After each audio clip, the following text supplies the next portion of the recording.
Hello everybody and welcome to another week of the showcase race. If you've been here we made it, Vegeta for interrupting me. Shoutouts to Spikevegeta. Yay! If you're wondering what's going on, I usually come here for the Games Done quick marathons. What is this showcase race you're talking about?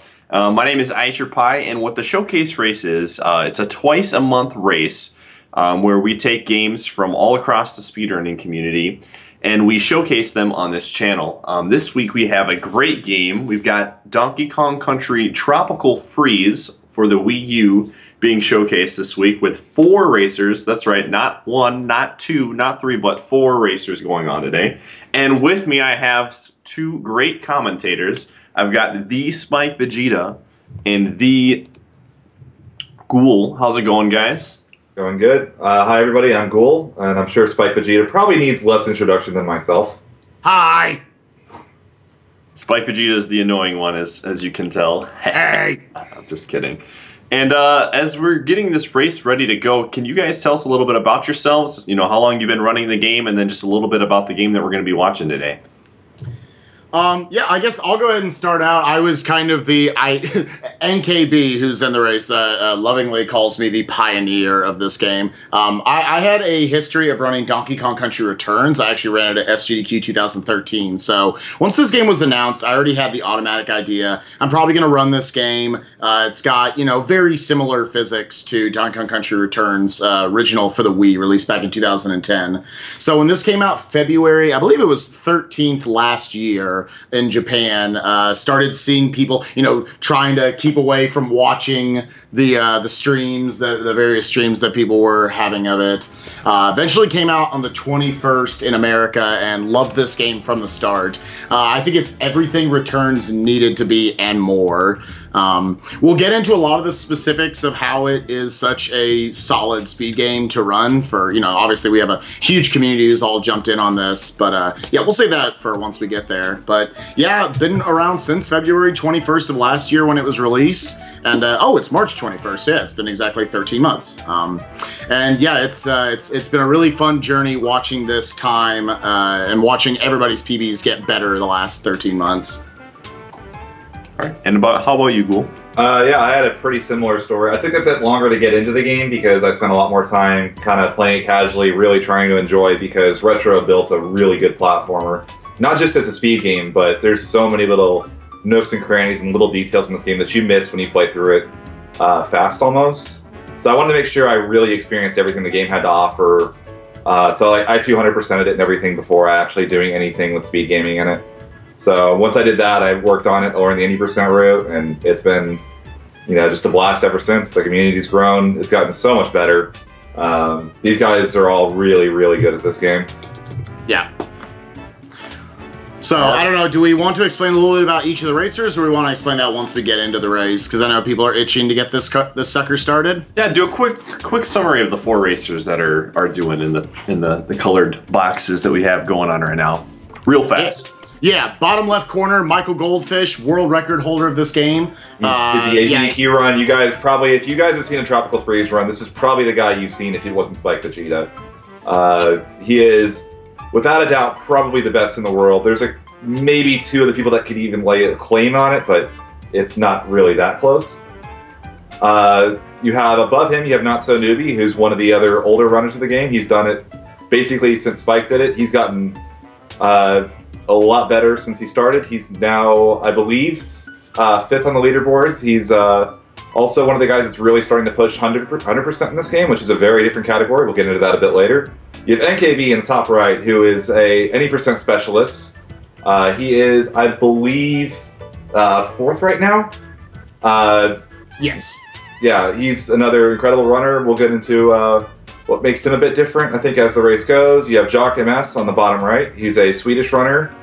I don't know, what do you want to throw in there about Jock? He's kind of the underdog of this one, kind of slipped in near the end. Both him and Newbie have improved their PBs by multiple minutes in the last few weeks to kind of earn their spot into this race. So, yeah, should be exciting. And yeah, let's go ahead and get I want to get this started. Let's get going. All right, let's do it. I'm just going to double check with the runners. So one of the cool things about this game, we'll get into it a bit more, is every one of these runners, and the cool thing about seeing all 4 runners at the same time is each of these runners has like character to how they run the game. So you'll see little differences and nuances in how they play, which is very, very cool to see. It's why I'm real excited that this is a 4-person race. All right, we've got 5 seconds. 4, 3, 2, 1, and go. Here we go. We are off. So real quick, we're gonna start off. You're gonna see that Newbie and Goldfish on the left are starting with Cranky. So the reason that is they're actually starting the game in 2-player mode, meaning they actually have a second controller on right now, and they have to grab Cranky at the start. Enkaybee and Jock don't do that. It's kind of runner preference. It saves like 2 seconds, I believe, but yeah, we kind of debated. It's somewhere between 2 and 4 seconds. People have, obviously depends on how clean you are throughout, but yeah, it saves a couple of seconds. It kind of created like some semi-controversy in the community. Some people think starting with a second player is not legit. However, myself and Ghoul would both, I think Ghoul's with me, and would argue that it's any percent. You can do whatever you need to do to reach the end of the game, but whatever it is. It basically just means you're going to start with Cranky. Now you wonder, why is Cranky such a big deal? Ghoul, do you want to get into why Cranky is such a big deal? If you'll watch, Goldfish is probably did a showcase a little bit earlier. You see Cranky has the Pogo. The Pogo is the most broken thing in this game, speed tech wise. It allows you to maintain all of your momentum and get massive amounts of vertical height very quickly, which is obviously a huge deal in a platformer like this. So you'll see the runners use Cranky for, there's what, about 50 levels at any percent? Probably about 35 of them will be done with Cranky as the partner. So it's a... I don't know if it's quite that high. I feel like it's around 30, I think, because Diddy ends up taking a fair amount of levels. That's true. But it's kind of been a theme of this game where we started with Dixie for a lot of levels because she's very easy to use, but she's also a lot slower than Cranky is for a lot of levels. Like, there are very specific cases where Dixie is much faster, but for the most part, you're going to want to use Cranky as much as possible. And the only way to start with them for 1-1 and 1-2 is to use first the 2-player strat. So you're going to see Goldfish right now is going to go bop the barrel, then we got Newbie. NK and Jock have that slight disadvantage because they started with the 1-player. Now, they're going to catch up a little bit right here because they have to drop the second... Newbie and Goldfish have to drop the second player. So they have a little bit of menuing right here. Jock and NK just move right on to the next level. And it's not so much the menuing that's going to lose them time, because you'll notice, all right, they're going to have to do that, but while you're actually doing the menuing to drop the second player, it actually is already loading in 1-2 effectively, so they're going to almost like fall like back to tied and then pull back ahead by a few seconds once they're actually loading in the level. All right. Now that said, Diddy is faster for this level than Cranky, so there is a slight advantage there as well. Yeah, so they are all... We got a dead heat right now, which is very cool. Mm-hmm. One level in, it's the race of the century. Sick. All right. Yeah. But yeah, as Ghoul was getting to, Diddy's actually going to say... The reason why Diddy catches you back up a little bit here is because he's actually faster underwater, which is the main usage of Diddy throughout this run. If it wasn't for him being fast underwater with his jetpack, he would actually never get used. Do you want to explain a little bit about the character differences between Diddy, Dixie, and Cranky, Ghoul? Right. So basically, each of them has a different ability both above water and underwater. So Diddy has the jetpack that acts as kind of like a hover ability. Like, once you jump, you get this like little, like, slow descent for a small amount of time before it wears out. Dixie gets what we call a flutter, where she kind of flutters her hair, and it works a bit like a combination of that hover and a bit like a second jump. You can see it with NK right there, where he uses it to get into the barrel quickly. And then you have Cranky with the Pogo, which maintains momentum and gets you to your max height very quickly. So the thing about the Flutter and the Cranky Pogo is they get to the same height. When you use Diddy, you don't get any extra height, which is a huge problem for something like this relative to, it's just not as useful. That said, when you go underwater, they each have a different ability as well. Underwater, the jetpack that Diddy uses to hover turns into this really fast boost. Dixie's hair flutter becomes a very, this like methodical, slow push you forward. And Cranky's Pogo turns into a weapon, basically. Yeah. Each of them kind of has their own uses underwater as well. Diddy is the fastest for general movement. You need Dixie to get through most currents. And Cranky is used for a boss fight. So right here, all the little the little nuances in the one player, 2 player have all kind of merged right here. You'll see they're all using Cranky now. And as you can see, the race is pretty much tied. So again, it pretty much comes down to player preference, we actually have Enkaybee, who started in 1 player, who's actually, at least on our end, in the lead right now. So let's see how many of them are able to get through this section unscathed. Oh man, Newbie just lost Cranky, and so did Jock, so they're going to lose about 3 seconds here from that. So yeah, unfortunately, the pogos are something that if you don't ever pull back, you're going to maintain a ton of momentum going forward. But it makes spacing of each of your pogos very specific in this game. So yeah, it's not a huge deal losing Cranky in that section. Basically, on that section, you go the same speed whether you lose Cranky or hold up and avoid that. So we usually will just take the hit. You know, that means he didn't space his pogos through that one section properly. Yeah, and it's actually very precise. We have what's called the God Pogo there, where there's a handful of pixels. I don't know exactly how big the radius is, but where you can just from the start of that kind of middle section there, just pogo all the way through that whole section, which gets you across the spikes, will bounce you perfectly off of enemies, weaving in between them. You're off by just a little bit and you're going to get hit. You saw probably most of them use a backup. That's a lot easier and only wastes about 0.1 second. We didn't really get into it, but a big thing about the pogo is you'll notice starting up a roll, you might not be able to quite notice, but it's kind of slow. Every time, oh no, Enkaybee dies on the barrel skip. Oh man.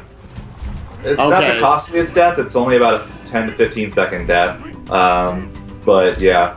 I was about to go into... Yeah, it's more annoying than anything else. Right. It also means he's going to have to grab Cranky at the start of the next boss fight, which is another 2 seconds or so. Yeah, but real quickly finish what I was saying about Cranky. Every time you have to start up a roll, it's kind of slow. However, if you just pogo instead, or cane bounce is probably the more proper way to call it that. We always say pogo because it's, you know, it's Scrooge McDuck from DuckTales. It's Scrooge McDuck. You're playing a Scrooge McDuck. You actually end up saving about 0.1 seconds. So you might not think that's a big deal, but like in ILs, which all these runners have done, the individual level time attacks, that makes a huge difference in the course of a level, multiple seconds sometimes. So I was going to go into real quick, we have a couple of these auto-scrollers like this, and you might think, oh, it's an auto-scroller, there's not any real speed tech to it. The minecart levels have a lot of tech to them. You have to, if you jump up hills, it's slightly faster because going uphill slows you down, and if you jump at the bottom of a hill and continue to jump, you can maintain your speed for a much longer period of time from the downhill slope than is anticipated. So you can save almost 2 or 3 seconds on this level by doing proper jumps and taking damage boosts in the right places. So we are nearing the end of it though. Question for you guys. Are IL strats pretty much going to be the same for like an RTA strat of this game, or does it vary from level to level? The main difference between the ILs is that you don't start with a partner for any of them, and you usually will have a partner at the beginning of any level. So that's the main difference, is almost the first 5 seconds where you're racing to get to a barrel as quickly as possible. Right. From there, we generally have as many IL strats as possible inside of the run. There's a couple that are very finicky or very difficult and don't save enough time to do, but for the most part, we are running with the biggest, baddest strats possible. Cool. Yeah, you've actually got, among this group here, I know NotSoNewby has one of the IL world records in 6B. Goldfish has probably 4 or 5 himself. Enkay's got 2 or 3, including 6 boss, the final boss of the game. And 5-1, which is one of the hardest ILs in the game. Shouts to the Mega King Zing. Now right here, they're going to be going for a strat called the God Cod. Let's see if Goldfish is able to hit it. Yep, he does. So, again, my stream's on I'm on a little bit of a delay here, so, but in fact, you want to explain what the God Cod is? Yeah. The God Cod, this fight, basically you want to speed up killing all of his little projectiles as quickly as possible because it forces him into his next cycles faster. So the God Cod is just hitting these things in midair by bouncing off of those little, shield walrus guys on the sides of the stage. It's a pretty precise. It's kind of nice in that you don't lose any time if you miss it, because you can hit it where you would hit it if you didn't do that.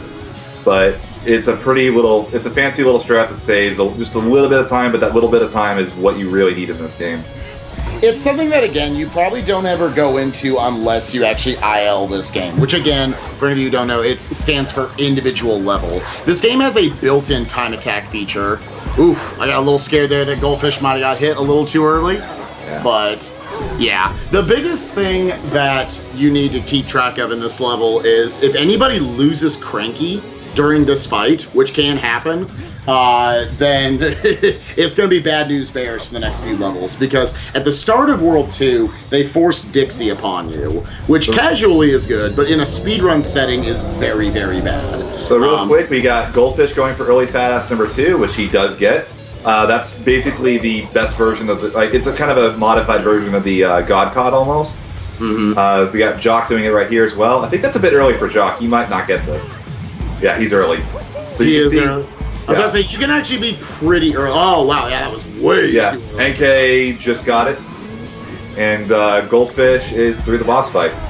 So Goldfish, our world record holder, is in the lead. Followed by Newbie. It looks like Jock and NK are right at about the same place. Jock is slightly in the lead. Yeah, looks like about a 10:34 punch for Michael Goldfish. Pretty solid. Yeah. So, yeah, it's a pretty solid run so far for Goldfish. Now, World 1, in a lot of ways, ends up being just kind of the tutorial world. We don't want to poop on it while we're in it, but it's honestly not that interesting of a world. You know, like 1-1, they give you Diddy, 1-2, they give you Dixie, 1-3, they give you Cranky, 1-4, they give you an auto-scroller, and 1 boss, they give you a boss fight, which is not terribly interesting, outside of early fat ass number 2. Now, going into World 2, some people might consider this to be among, or some would even say, the hardest world in the game. Do you want to get a little bit into what makes this so hard, Ghoul? Right. This is the first point that the game really gets to be a difficult speed game. So on this first level, it's fastest to do this in an IL with Dixie, but we have to use Cranky because Cranky saves a lot of time in 2-2. But if you lose Cranky anywhere from 1 boss to 2-2, you can't get Cranky again. So these guys are going, like, they have to keep Cranky this entire time, otherwise it's a pretty massive time loss. So it's very unforgiving. 2-2 has some really crazy boosts that if you don't get them, you lose a lot of time, you can die on them real easily. 3-3 is a level with these universal cycles that any mistake will kill you. It's a very unforgiving world, especially very early. It's also got one of the harder boss fights, in my opinion, and one of the more punishing ones. Oh, and Newbie takes a drop down in the inside section. Yeah. So right now, Goldfish is still running a very, very clean run, which he is definitely capable of doing. Yeah, he's definitely the fastest at this game and the most consistent. He's going to have to make a few mistakes today to let the others back into the race a little bit. The one thing about Goldfish as a runner, and this isn't trying to take a dig at him, he does seem to get a bit complacent early in races. You see him take an early, a death in World 2 or World 1 all the time in races. So we'll see how this ends up or whatever, of course, but he's looking really on point today, I'll say that. You would figure, I mean, we have our weekly race of this game every, week, Thursday nights. And a lot of times what'll happen is Goldfish will take an early death or a major time loss, and one of us will take the lead, setting up for what we call the scoops. And usually somewhere late in the game, he'll end up taking the lead and taking the race, most weeks. So, but you figure Goldfish going into this week, this is not your weekly, knowing this is on a big stage in front of, we're coming up on 3,000 viewers watching, or viewing or whatever. So he wanted to take this race seriously, definitely wanted to put on a good show for you guys. Right. So here we are at 2-2. 2-2, the first real, when you're learning this game, this is the first level that will wall you. Right. And this is where you first you got maybe a little look of it at it in 2-1 that you probably didn't notice. Here we're going to be seeing momentum boosting. Do you want to explain a little bit about what we're doing in this level, Ghoul? Right. Well, real quick, I was going to start off. We have Rambi in this level, and Rambi is very unforgiving. He's very heavy. It also has these. He's also anytime he starts up a run, he's incredibly slow to do that, so you want to pogo as much as possible to take those out. It also, every time you'll see those swinging platforms. Goldfish is coming up on one right here. He's doing the first boost. This is actually very risky. Yeah, he's going to pull up a bit. during that, you have a massive amount of speed, much more than you normally have, and using Cranky's Pogo allows you to hold that. So here we go. We have Goldfish on the second boost. This is a huge boost. This saves about 15 seconds. Nailed it. Oh man, he's going into the Cave of Wonders, almost. We heard, oh, did he get into the cave? He came real close. So NK pulls up on the first boost. Jock and NK are doing second boost, almost side by side. Let's see, Jock, I don't like this setup for him. Oh, he's getting it. He's got it. NK. There's a lot of different ways. Like, they're all tight, but if you know how to adjust to them, then it's you can get it. NK, and they all got it pretty solidly. We've unfortunately lost Newbie's video feed. Goldfish is out of the level. He is moving on to 2-3. So, all in all, they all nailed that, though. That's impressive to get 3 of those in a race. Yeah, that's a very strong performance from all of our racers. So, now we'll explain a little bit more about Rambi pogoing. I think the next we'll have a couple more Rambi levels that we get to in the game. 2-3, so Horntop Hop. This is another one that kind of, I know Goldfish considers 2-1, 2-2, 2-3 to maybe be the hardest stretch of 3 levels in the game. There are a lot of harder levels that we'll reach later, but this being such a hard stretch, meaning, again, if we had lost Cranky in one boss, if we lost Cranky in 2-1 by falling in a pit, that heavily affects both this level and 2-2. We would not have been able to maintain that momentum with Cranky off of the Rambi boosts. And here in 2-3, you're seeing Goldfish go for, I believe it's considered the God 2-3. Yeah, he's doing it. This is an insane little go through a 2-3. So to note, right here, using Cranky is the fastest by about 2 seconds. It's also incredibly risky because all of these little jumps are universal cycles. If you mess any of these up, there's not a platform underneath you when you jump, and you'll just die. So and he nailed that. Oh my god. Oh, it's so beautiful. I love God 2-3. It's so good. Yeah. So you'll see Jock actually just made a mistake there. He lost a bit of that. So he's actually gonna have to play this a bit safe. Yeah. Because for the most part in this game, anybody familiar with, just the term cycles in our speedruns, we talk about, certain platforms are on what could be considered universal cycles, others are just on camera cycles. Camera being once it's actually on camera, that's when a platform starts moving. And when it's not on camera, it doesn't exist. Well, here in this game, for the most part, everything's a camera cycle. There are a few exceptions to that, one being this level. This level is actually, its cycles are based on the music. So, basically Goldfish, if he doesn't do the God Pogo, or the God 2-3, then it ends up wasting, I think it ends up being something like 1/4 of a second. Like, I don't do it, I literally just stop for 1/4 of a second so that a platform later on doesn't blow me up into spikes, and then you're good. Again, Goldfish, trying to optimize this game as much as he can, try to pull out that extra 1/4 second. But the other problem to that is you either look really cool, or if you mess one thing up, you have to take things much slower. So Jock had to lose a few seconds there, unfortunately. Right. But it looks like we all got through the level, not too bad. We, as if I'm racing. And with that, we are on to 2-4, the next auto-scroller, which is a nice little break, I would say, after 2-1, 2-2, and 2-3, which are very stressful. Right. Yeah, these very difficult levels, and now we're on an auto-scroller, so it's a bit simpler. It's a nice little break, especially with 2-5 and 2-6 aren't the most difficult levels either. It's just that first 3 levels in this world are incredibly difficult and incredibly punishing. We say that, I haven't actually seen it yet. I'm looking forward to seeing the God Cranky on 2-6. We'll see that once we get there. But yeah, once again, it's sort of the same rules that we talked about in 1-4, the other minecart auto-scroller. Constantly jumping uphill, jumping on downward slopes so that it doesn't actually lower your speed back to a normal speed.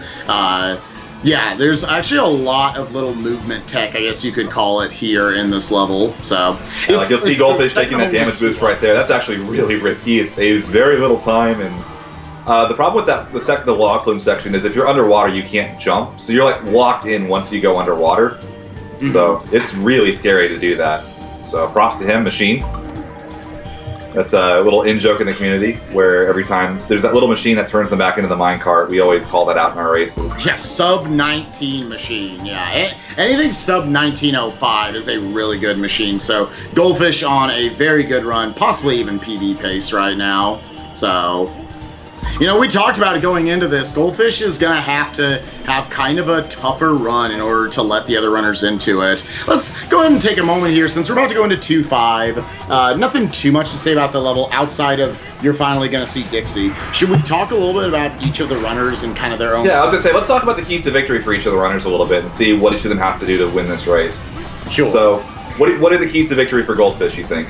Yeah, well, for Micro Goldfish, I think it's don't get cocky in any ways. You know, Goldfish's personality almost plays into, we kind of said it about him last night, he's quite the dork. Yeah, he's a dork. He's also a bit of a tryhard. He's a showboater. Like, you watch him at AGDQ and he takes the immediate hit on, 6'4". If you get him in a crowd like this, it's a bit worrisome that he might try to do stuff that's a bit outside of his range that he doesn't have to do to win this race. Especially, you know what's got to be going through his head right now. He has got a commanding lead on the rest of the field right now. So if you see him maybe try to go for something, which I would expect to see him go for, at least one or two silly things throughout this run with low chances. Problem is, he can also hit those. Yeah. So, yeah.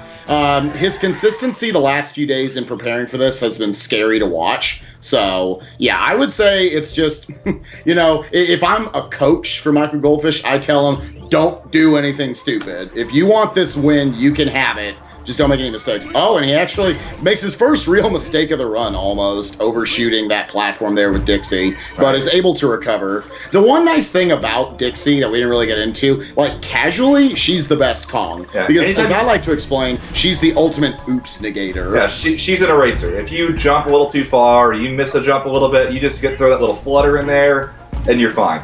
The problem is, whenever you do that, you lose all of your rolling speed. Yeah. So, really good Dixie play only uses the flutter when absolutely necessary. Right. In a lot of ways, some of the Dixie levels, the individual levels of the time attacks where a Dixie's the optimal Kong, a lot of times those end up being some of the harder ones because, yeah, playing with her is easy. Playing optimally with her is very difficult. So. Right. All right. So while we're waiting for 2-6 to load in, what are your keys to the game for NK? What does he have to do to win this race?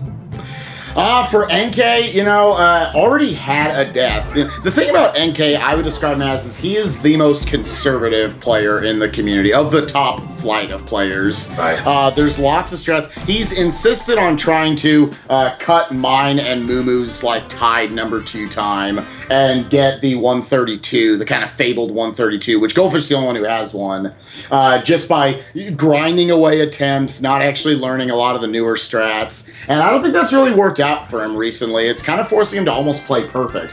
That being said, you go into his stream every night, you look at his splits, he's constantly within 10 seconds of his PB. Right. It's just a lot of times right at the end, he won't quite have enough new strategies to go for it. That being said, I know he's been practicing some new strats. We'll see if he's able to do the God, I guess the God Cranky, we probably call it here on 2-6. To maybe save 3 seconds on Micro Goldfish, who looks like he might have accidentally messed it up.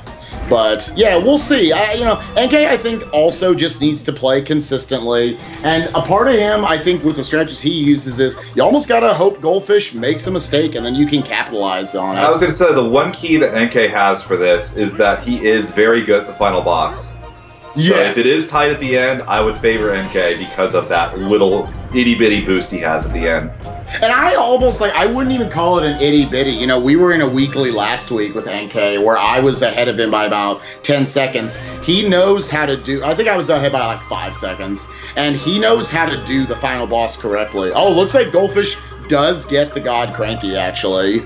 So, yeah, a little thing in this level is getting that, you start the level with Dixie because we just did 2-5 with Dixie, who is absolutely faster with Dixie. And then coming here into 2-6, we want to get Cranky at that midway barrel. For, the first year that this game has been out, we've just been allowing ourselves to get there and then wait for the next cycle to spin around to get Cranky. The Buddy Kong barrels in this game, they'll rotate from Diddy to Dixie to Cranky 1 second at a time. So we thought it was impossible to get there to grab Cranky. Well, somebody, a newbie, Cruncha, somebody found out that you actually can make that cycle. So your play just needs to be very precise throughout the first half of the level. There's a couple of very precise jumps, particularly in that first room, the opening of the level, that you have to make to get there. Right. So, So it looks like we're moving on to the best boss in the game. Yeah. I legitimately think this is one of the best platforming bosses ever designed. This is a really good speed boss. Real quick, what are your keys to the game for Jock? What does Jock have to do to win this race? We'll do this before Scowl like loads in for Goldfish. You know, Jock, in a lot of ways, this is probably the lamest analyst answer. But oh no, NK! Oh my gosh! Oh man, he fell at the. I've never seen NK die there. Oh my gosh! Did he? I looked up and saw he died. Did you see what actually happened to him? No, I missed it. He obviously fell at the very end, which is also going to cost him a few seconds having to grab Cranky at the beginning of the next level. Again, not speaking to his keys to the game. Needed to play consistently, and normally NK... before I get to Jock, the biggest thing to note about NK is that he actually has like 17 or 18 deathless runs of this game. Is very consistent in that regard. So maybe the showcase race getting to him a little bit, maybe, you know, a little bit of nerves. You know, he normally streams for about 13 people. This is 3,100, so you know, a little different here. I want you to explain a little bit about what Goldfish is doing with Scowl before I get into he just barely messed up the like perfect Scowl strats. So Scowl is a really cool boss in that you have to get 9 hits like every other boss, but you kill him by throwing his own things at him. So you can see actually they're all on each of the different cycles. So each cycle gives you just enough little things to throw at him to kill him or whatever. So if you lose any of these eggs or anything, you can't kill this guy without losing a lot of time. So see, Jock right there is doing the second cycle. That's probably the hardest one to do. So you see, there's a lot of like little things you have to do, like to keep these eggs on screen long enough to get this, like the 3-cycle kill. Yeah. To note, again, the second cycle, if you guys want to go look at NK's stream right now, we'll kind of like run you through it play by play. This is definitely the hardest part. So right here, NK bops the first owl. He has to go up these 3, then he hits the middle one. The middle one has to stay on screen long enough for him to pick it up after he hits them, but you have to load the last one. So see, he throws it, picks up the second one, and then throws the second one, picks it up, and then throws the third one. It's really, really, really cool. It's well designed. It's why this fight is such a really cool speed fight. Yeah. If he's just a little bit slow in picking up that second bird while he's bopping the other ones to hit him with the first one, if he's just a little bit slow, then the egg goes off screen. And probably, to me, the most annoying aspect of running this game is actually turnaround animations. When you're in a turnaround animation, you can't grab anything. You can't grab anything, you can't start a roll. There's so many little things that you do in speedrunning that you can't do while you're in a turnaround. So a lot of times, if you miss that egg there, it's because you're trying to turn around to set up for the next bop off the enemy. So we see Jock here. Now, again, to explain Jock's keys to the game, you know, the lamest analyst answer I can give is that he's kind of the wild card in this race. He's kind of the mystery. His PD has improved by almost 2 minutes in the last month, down to in the 135 region. Yeah. So, you know, he and NK have done a lot of attempts at this game. I feel like if he, you know, just tries to rely on that experience and treat it like just another attempt, you know, that might play in his favor a bit, because he does have the little, you know, he's got the underdogs going for him a little bit. For sure. And Goldfish, man, I think Goldfish is losing a cycle here on 3-1, I think. Is he? Maybe. Let's see what he's doing. Let's see. I don't know. I'm not as familiar with Cranky for this level because I use Dixie here, but yeah, it's actually more optimal. I mean, technically, it's not optimal to use Dixie in this level. Dixie saves a little bit of time on 3-2 and saves real. Oh no, she doesn't save time on 3-2. She saves more evil on 3-2, and she saves time on 3-1. Right, so I'm which is the level we're in. I'm stupid enough to go for this strat, but okay, it looks like Goldfish was fine, and I just don't know the Cranky route as well. So this level is all universal cycles. It's another one of those ones where they synced it up to the music. So that's what you're really looking at here. Is there are basically 3 sections to this level. There's the first one that Goldfish and Jock are through. You'll see Jock is about to grab this one zebra. That's the one cycle that you're looking for. It's 7 seconds. There's the second one is what Goldfish is on right now. You have to catch that snake cycle, and then it's just the very end right here, which is get into this barrel quickly and then roll through. So, yeah, a lot of people consider this, you know, this was one of the first levels that was leaked online. It's kind of the Lion King level for a lot of people. But yeah, it looks like NK catches the cycle as well. Jock actually not too far behind Goldfish. Again, we talked about Jock being kind of the wild card in this race. And he's actually, I would say, giving the world record holder Goldfish a run for his money. You know, I'm not going to lie, there was kind of talk about we were going to keep Jock out of the race at first. Just because his time was a little far behind. But he's definitely put in the work, and it's fun to see. He's proving that he deserved to be in this race. Yeah, so very good for Jock. Again, hailing from Sweden, making the cool kids and the Dexters of the world happy. Yeah. So We got our Swedish in the bottom right, we got our Canadian in the bottom left, and we got the American hero NK in the top right. So right here we have Goldfish is going to do the hated flower strat. I call it hated. Dixie can't do it. And I was about to say, who hates it? I love this strat. It's adorable. It doesn't work for me, so I have to use the IL strat for this level. But so yeah, going in here, hopefully we can get Newbie back on stream at some point. We need to pull out a fourth runner just to get someone in that top left corner. All right, I'm jumping out. I'm gonna go get my stream started. I'll be 30 minutes behind. Let's go. Yeah, I believe Newbie is unfortunately not going to be able to join in the race. His internet is just not holding out for him, unfortunately, which has happened to him on occasion, I know. So I thought Canadian internet was supposed to be good. He's had it's just one of those things. So you'll see Goldfish is just kind of waiting on a little cycle right here. So it looks like he's got, what, a 30-second lead on Jock, I would say? Yeah, probably somewhere in that ballpark, which is, you know, I would say not, like, Jock is probably on PB pace right now. The fact that he's staying even this close to Goldfish, who's having, you know, it's not good for the race, but for Goldfish, I would say he's, like, probably on world record pace right now. I know he said he had a couple mistakes. He is playing out of his mind. So right here, this is the coolest level in the run.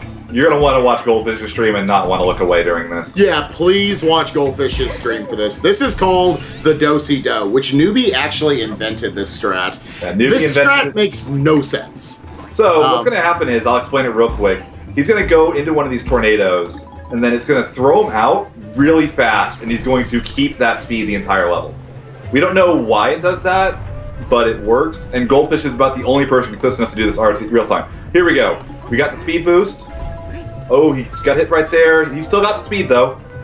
Yeah, he can still carry this at least to bitch NATO. Yeah, this is not bad for taking that early hit. He's up. Oh, he's through bitch NATO. Oh, baby. Oh, baby. He's going.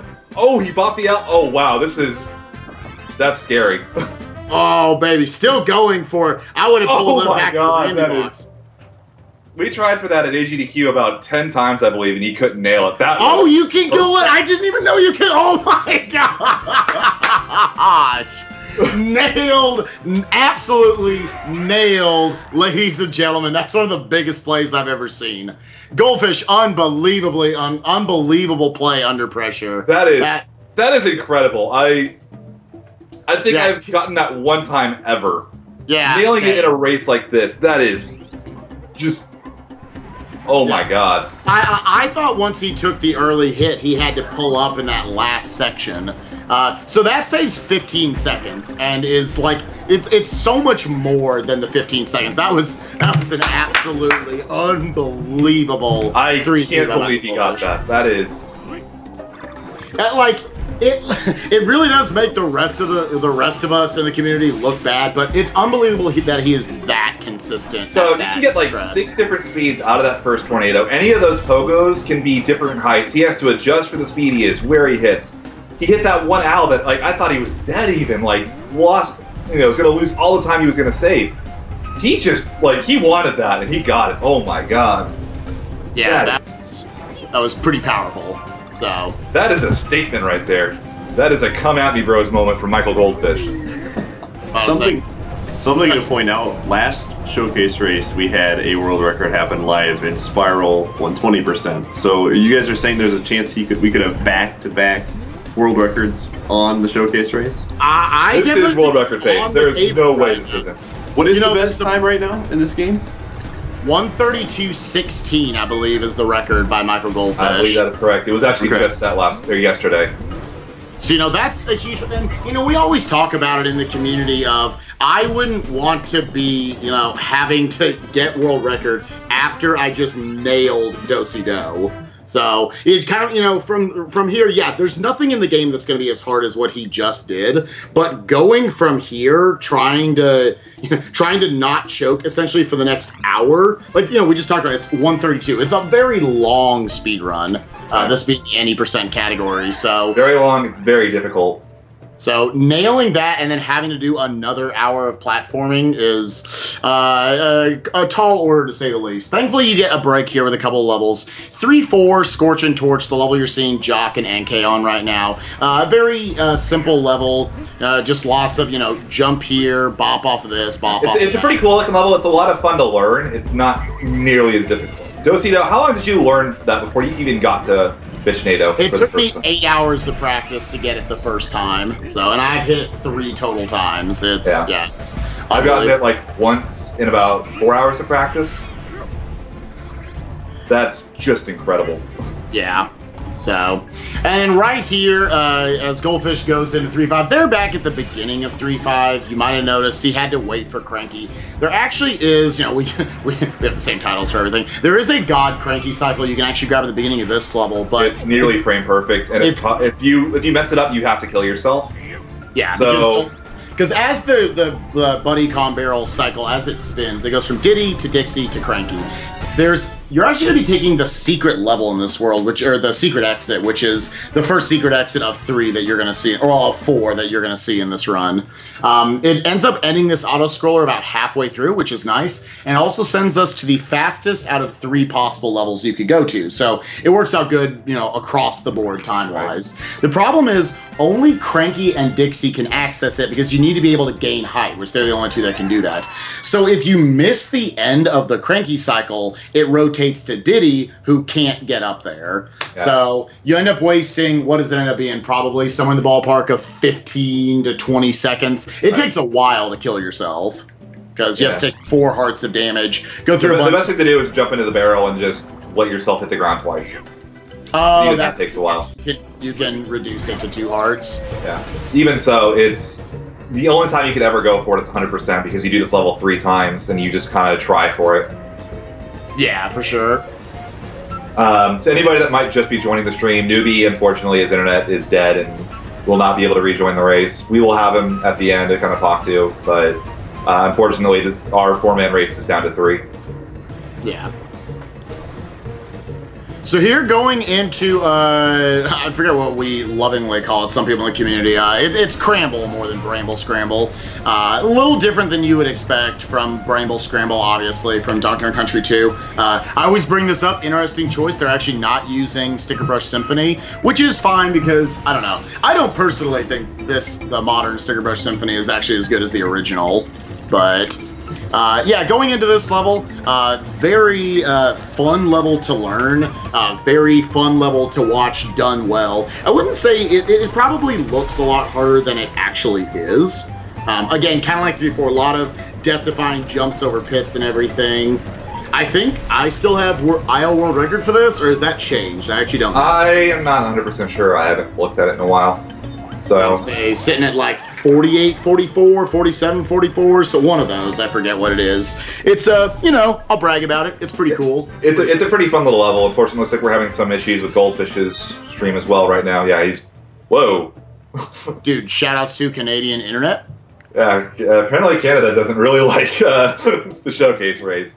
So you can watch Jockey's doing the level right now. Okay, yeah, so if you guys didn't get to see Goldfish do it at all, watch either Jock or NK to see this level. This is a pretty cool looking level. Yeah, there's a lot of little jumps over what looks like nothing, and then something will pop out to save him, and Poe going off of stuff that shouldn't be, out of there. Like right there, that's actually a lot more difficult than it looks.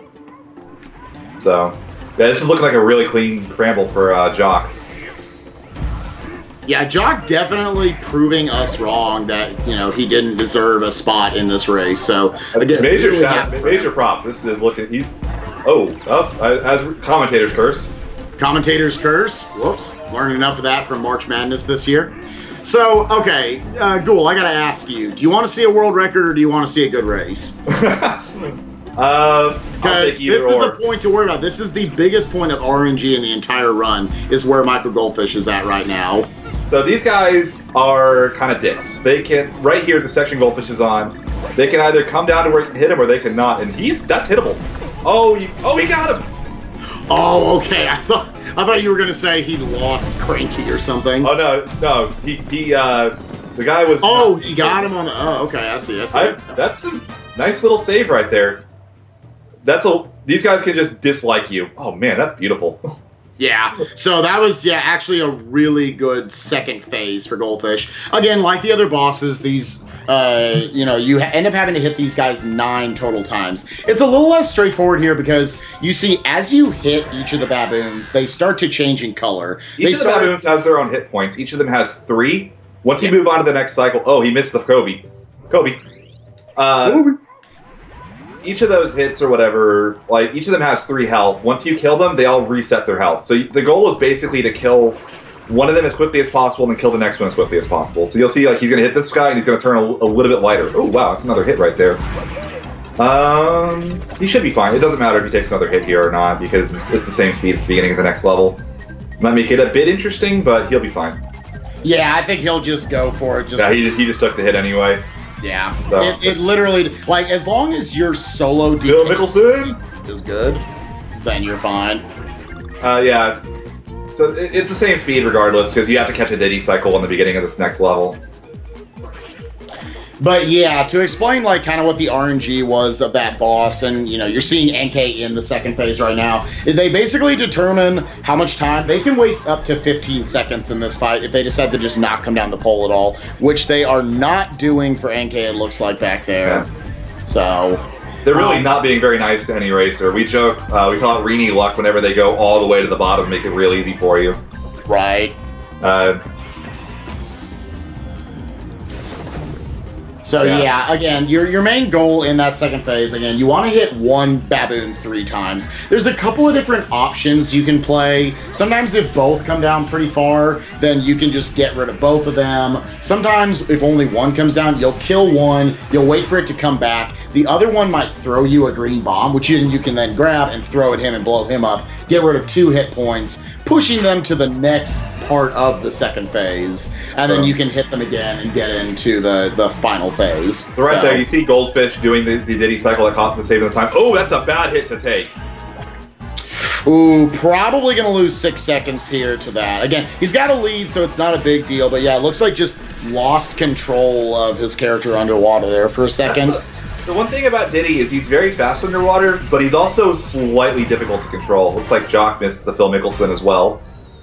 Oh man, Jock and NK are like tied right now. Neck and neck, yeah. This is a very close race for second place. And certainly not out of it behind Goldfish, but yeah, probably a good 40-45 second lead for Goldfish at this point. Yeah, Goldfish has to hold up here. That's 6 seconds because barrel cycles are twice as long underwater. Yeah. So again, him taking the hit there, that slowed him down just enough. He also took another hit there. This could get really interesting if he takes another hit here. Ooh, this would be very bad. Yeah, he's probably just going to play it safe near the end here. That's definitely there's a heart. He got the good RNG there to kind of push him back to safety. That does not always give you a heart, as I know. Yeah. I get hit there way too often, so yeah, he's gonna lose a little bit of time here if NK and Jock can nail this level. But so you're gonna notice they grab Dixie there, even though she's faster underwater. That's because she's gonna push them through this current right here, which is gonna allow them to take the secret exit, which allows them to do 1 fewer level and 2 and like a really quick level. Right. So. No, going through World 4 normally. So let's explain a little bit about World 4. It's the water world. Can you explain why it's actually not the worst speed world? Yeah, it's water levels in this game are incredible in the amount of tech, and like any mistake, any bonk just costs so much time. So you have to control Diddy at this very fast pace while not making any mistakes. That said, it's a bit like being underwater is generally slower than being on land. So, but yeah, since you're moving in a 3D space, there's just, you got just another extra dimension basically, rather than the classic like, okay, I'm on a platform. Now I jump. Now you got to control height. You got to control your Y in addition to your X. It makes it just much more difficult, and you actually see that in the IL leaderboards. the guys that are good at water levels are not generally the ones that are good at the other levels. Yeah. So, right here you have Goldfish doing my favorite strat. This level is kind of cool in that it's the only level where you use all 3 Kongs. You start with Dixie, you switch to Diddy because he's the fastest for that one little water section, which makes it just fast enough where you catch this cranky cycle perfectly, which you use to take the secret exit. It's just a beautiful level. This is one of my favorite levels in the game. Yeah, it's one of the levels that works out where if you do everything correctly, there's no stopping at any point in the level. It's very, very fun to watch, very fun to learn. It's a little scary at the same time, because yeah, if you screw anything up, then you end up then you're forced to just have to exit level. I didn't even know Woohoo Skip with Cranky was possible. That's man. Say what? Yeah, Woohoo Skip with Cranky as a partner. I didn't know that was possible. Yeah, Goldfish, it was either Goldfish or somebody else brought that up to me in the last week. I went, wait, what? I knew you could skip it with Diddy and I guess, do you want to explain a little bit about what Woohoo Skip actually is, since you're the one who Woohoo Skip is when you come out of the water, DK does this huge jump and he goes, woohoo! You know, he sounds like Mario. He's having a good time. Yeah. Whenever you use, when you cancel like Diddy's jetpack right as you come out of the water, like he'll just kind of like pop out, like, and he'll just barely go up on top. It saves a surprisingly large amount of time. It's not really necessary in any percent, but yeah, you'll still be able to catch the cranky cycle if you don't get the Woohoo Skip. But it's a kind of one of more of those IL strats where if you don't get, I mean, the IL for this has been pushed down so much. I know both Ghoul and I, in recent memory, have had the IL world record for this. Recently, I think World's Boss, I think it is, who's kind of trying to take a monopoly on the water levels in this game. I think he just took world record in that. Doc having a bit of a sloppy foray right now. Yeah. You have to grab the safety heart right there. So he's losing a bit of time on NK right here. Yeah, looking like, NK kind of moving comfortably into second place. Right. Again, solid performance by Jock so far, but yeah, looks like having to give up the second place race to NK. So at this point, he's still very in this, and Goldfish can still make mistakes that will let them back into this run. And that's the thing, like, we're not just saying that to like, oh, keep tuned in, this is a good race. Like, no, as it turns out, this game is incredibly punishing. Yeah, especially later on. Like, NK's had 2 deaths, and I guarantee you he's plus 1,000,000 on his splits. So if Goldfish makes any big mistakes, particularly deaths, that can surprisingly let people back into the race. So the level he's on right now, just a little bit about it. This is one of those levels that every any percent runner hates. It's just really long, lots of swimming, not really all that interesting in the swimming, but you also can't really make mistakes, because if you die in this level, you get put back almost 3 minutes. It's awful. Yeah, there's no checkpoints in this level. It's one of those, like, when you play this level casually, everyone dies the first time you play it, and then you realize you're back at the very start. You don't know what you're doing. Usually you've ended up drowning, which, to know, we haven't really talked about it, but that little blue meter to the right of the Kongs, that is the air meter in this game, at which you need bubbles for in order to refill, or break open a barrel to refill. Yeah. So, looks like Goldfish got through it, no issues, which, it's not a very difficult level, it's just one of those ones that every now and then you'll see a runner rear their head, oh man, Jock taking the early hit, that's a bit scary here. So, you'll notice as you go through these rooms in this level, they get more and more enemies, which makes it where your maneuvering has to be just a little bit more precise, a little bit more careful. Yeah. It's kind of, the way I describe a level like 4B is, I remember, at one point, like 6-7 months ago, we all tried to rank all the any percent levels by which one we thought was the hardest, the biggest run ender, hardest to optimize, down to the easiest level. And, I had in my original list, I had a lot of water levels near the bottom, but, they brought to my attention that water levels are actually the hardest levels in the game to optimize. Just having precise jetpack boosts with Diddy. Have we explained at all, like, kind of what the tech is behind jetpack boosts with Diddy? No, I'll go into that a little bit more once Goldfish gets to 4-6, I believe. Right now, I think we need to give this, or 4-5 its full due. Yeah, go ahead and watch Goldfish. In Spike's opinion, probably the second hardest level behind Do-Si-Do. There's a lot of just really, really quick jumps. You see he's kind of got a little bit of a break right here. But, like, he got, like, the swag bomb. Bomb grab / throw. Yeah. So like right here, this is one of the hardest sections of any part of the game. And that looks pretty good. We call this the strong dong. Oh man, he skipped the quad knob. Straight from the tube hanger to the barrel. The top barrel, whatever you want to call it. Oh my gosh, yeah, it has a very... this performance by Goldfish is unbelievable. I've never seen him play this well in any of our weeklies. He never does this well in the weeklies. I think the only time I've ever seen him do this well was in the AGDQ practice room. And you see right there, he's got crate skip. So you switch to Diddy at the end just to get that crate skip at the end, as well as to get you ready for the next level. Yeah, you need Diddy. For a long time, I actually didn't know that barrel was there for like the first few months I played this. Right. But yeah, kind of the crate skip there, it's very scary. It saves a few seconds. Some people elect to not go for it, depending on, you know, how nervous you are about it. I wouldn't say it's like terribly difficult, but if you miss it, you die and you lose like 25 seconds. So this is one of the things you just kind of have to get the timing for it. It's a lot easier with Dixie, but obviously Dixie's not going to be optimal for this next level because the next level is an underwater level. So right now, I'd still keep your screen kind of on Enkaybee a little bit until Goldfish gets going a bit, because this really is one of those cool levels to watch. Like 4-5 is just a really solid level.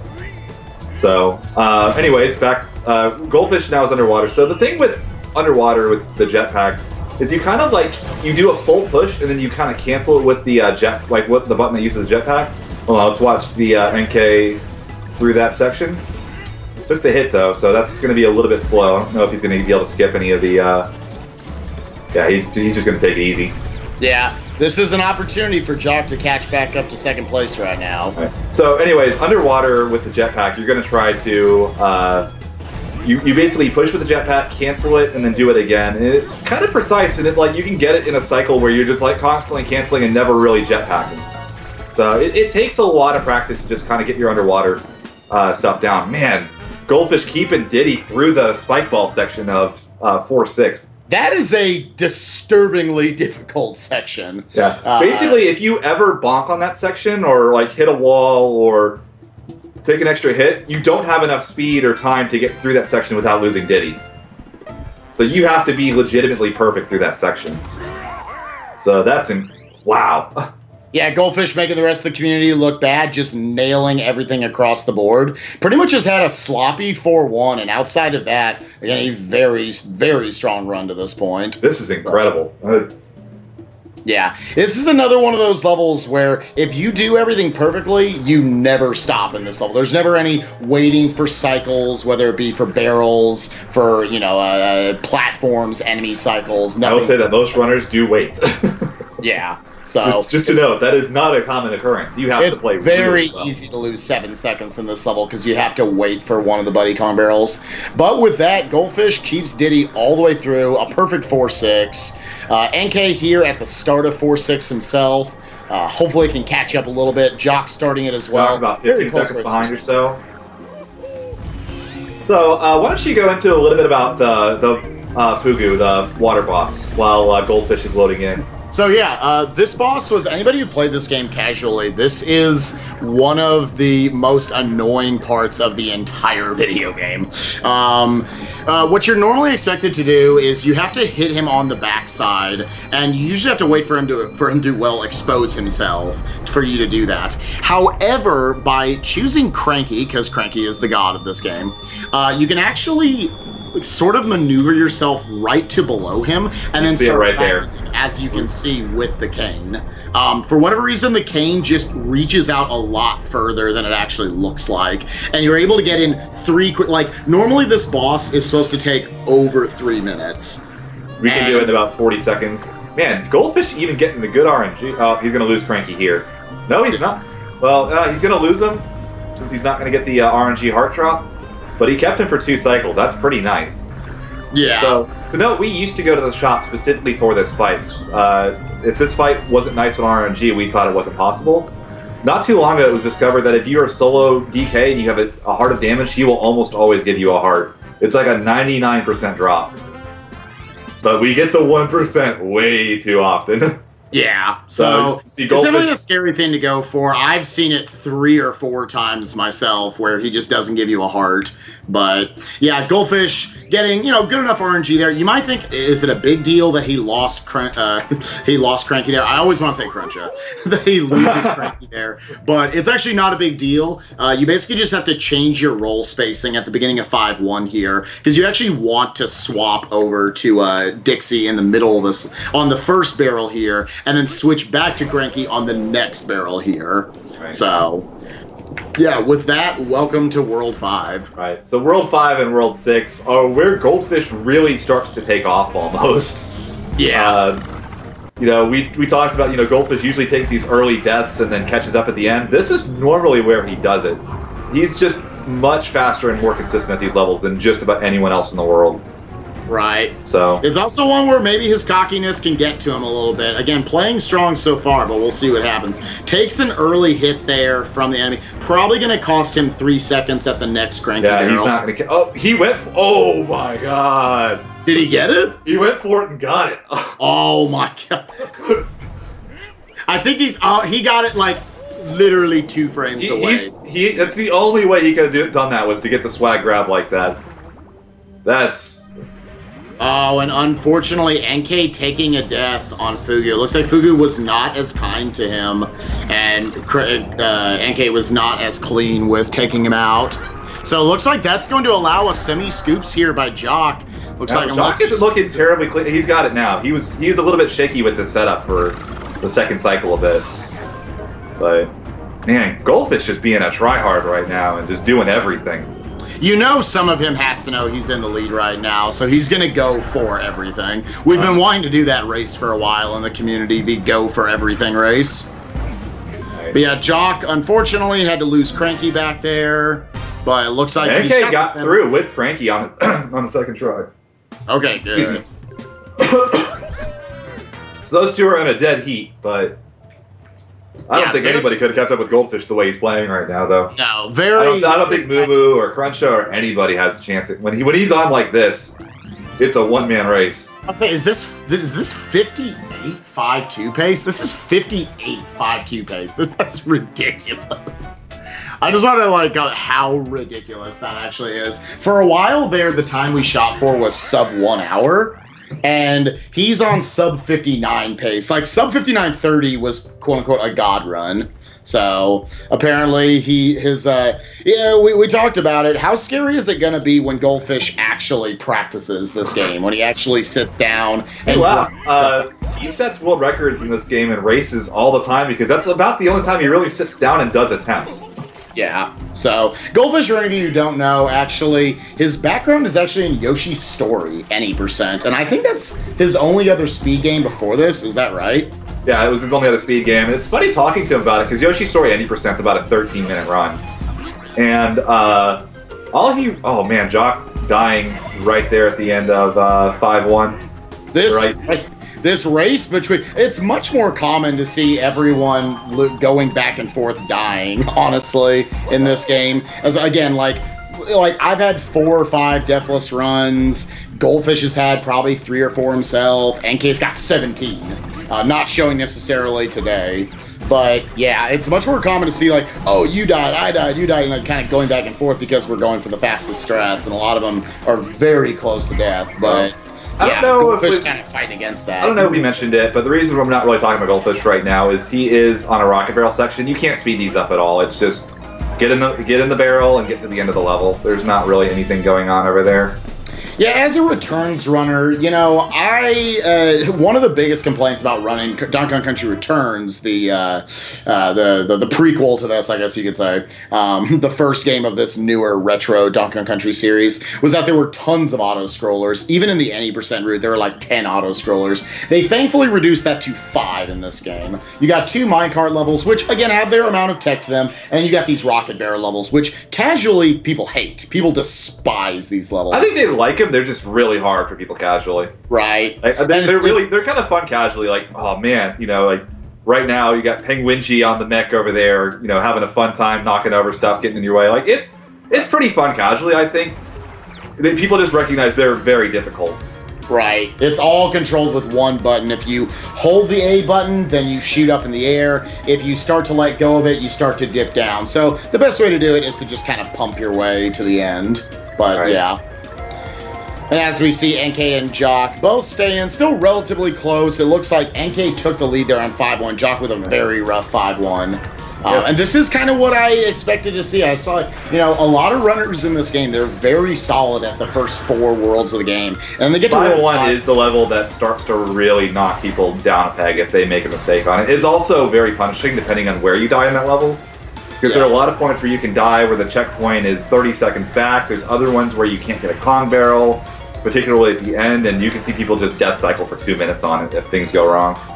Yeah, so thankfully they both avoid that massacre, but yeah, anyways. We haven't seen, the one thing we haven't seen so far, which is really good, is a death cycle, which is basically just dying repeatedly or whatever. You know, you don't see it that often with runners of this caliber, but it does happen, you know, to the best of us. Right. You'll die once, and then you'll die again, and you'll die one more time, and all of a sudden you've lost, you know, 45 seconds. Also, one question real quick. Whose audio are we picking up right now? I've got it muted to not listen to it too much. Do we know at this point? I have it muted as well. So, let me see if I can get Maddie to answer that. Hold on a second. We're listening to NK's music. We're listening to NK's music. Okay. Once you get to 5-3, I recommend everyone listen up. That's my, you know, we haven't really talked about it too much, but the soundtrack in this game is amazing. It's one of my favorite soundtracks of all time. And the level that Goldfish is finishing up right now, and that NK and Jockums are about to go into, is actually my pick for the most underrated track in the game. I absolutely love this one. It's a good song. It's not one of my favorites in the game. Exactly. Listen to this guy. It wouldn't be underrated if you were like, oh yeah, no, it's amazing. No. I think this track is absolutely incredible. Again, the whole game is full of amazing tracks. They brought back David Wise. David Wise, if you listen to any of his soundtracks, whether it's the old Donkey Kong Countries or Diddy Kong Racing, or even some of his newer stuff like Tengami, which is an indie little game that started on iOS and now is on PC, you know, everything that guy does is just incredible. Yeah. So that was a pretty solid 5-3. I didn't pick out too many mistakes on that. No, I didn't really see anything wrong for Goldfish there. As they go into it, do we want to, as NK and Jockums go into it, do we want to explain a little bit about 5-3 and its history? 5-3 is one of those levels. It's kind of a theme for this game in speedrunning, where a level starts out as a Dixie level because Dixie was easy to use early. She's easy to be kind of optimal with. Or whatever. And Cranky, you have to really kind of think about how to get those pogos spaced properly, you know, and how to get across, you know, the bigger jumps that Dixie gets across with real easily. So, but what a good buddy in the community, one of the best runners in the game, and the 100% world record, his name is Cruncha, basically discovered how to do this level with Cranky, you know, and really figured out, like, okay, we can pogo here and get up this, and, you know, that's kind of what he's known for. Like, everybody in this community is kind of known for something. Sadly, my claim to fame is that I try to find ways to put Dixie in the root. But I mean, technically, 3-1-3-2 Dixie is faster. Right, what I do there is faster. Yeah, I'm gonna go for it. But like, Goldfish is kind of known for just these like crazy IL strats that he does and winning, you know, tons of races. NK is known for kind of being slightly safer and getting through runs without dying a lot. You know, it's kind of cool. And every runner, if you watch, you know, if you watch Jock and NK side by side, you can just see the differences in how they approach the game. Yeah. I find that one of the coolest aspects about running this game is... It has almost a Yoshi's Island feel in that regard. Like, you know, they talk about Yoshi's Island runners. You can just see the difference between, like, Trihex and Double Stomp or whatever. Yeah, it's got so much personality behind it where, like, yeah, you can play a little safer, you can swag out everywhere if you want. There's, you know, top routes, bottom routes, there's bopping off enemy routes, there's, you know, differences of Kong usage throughout the levels.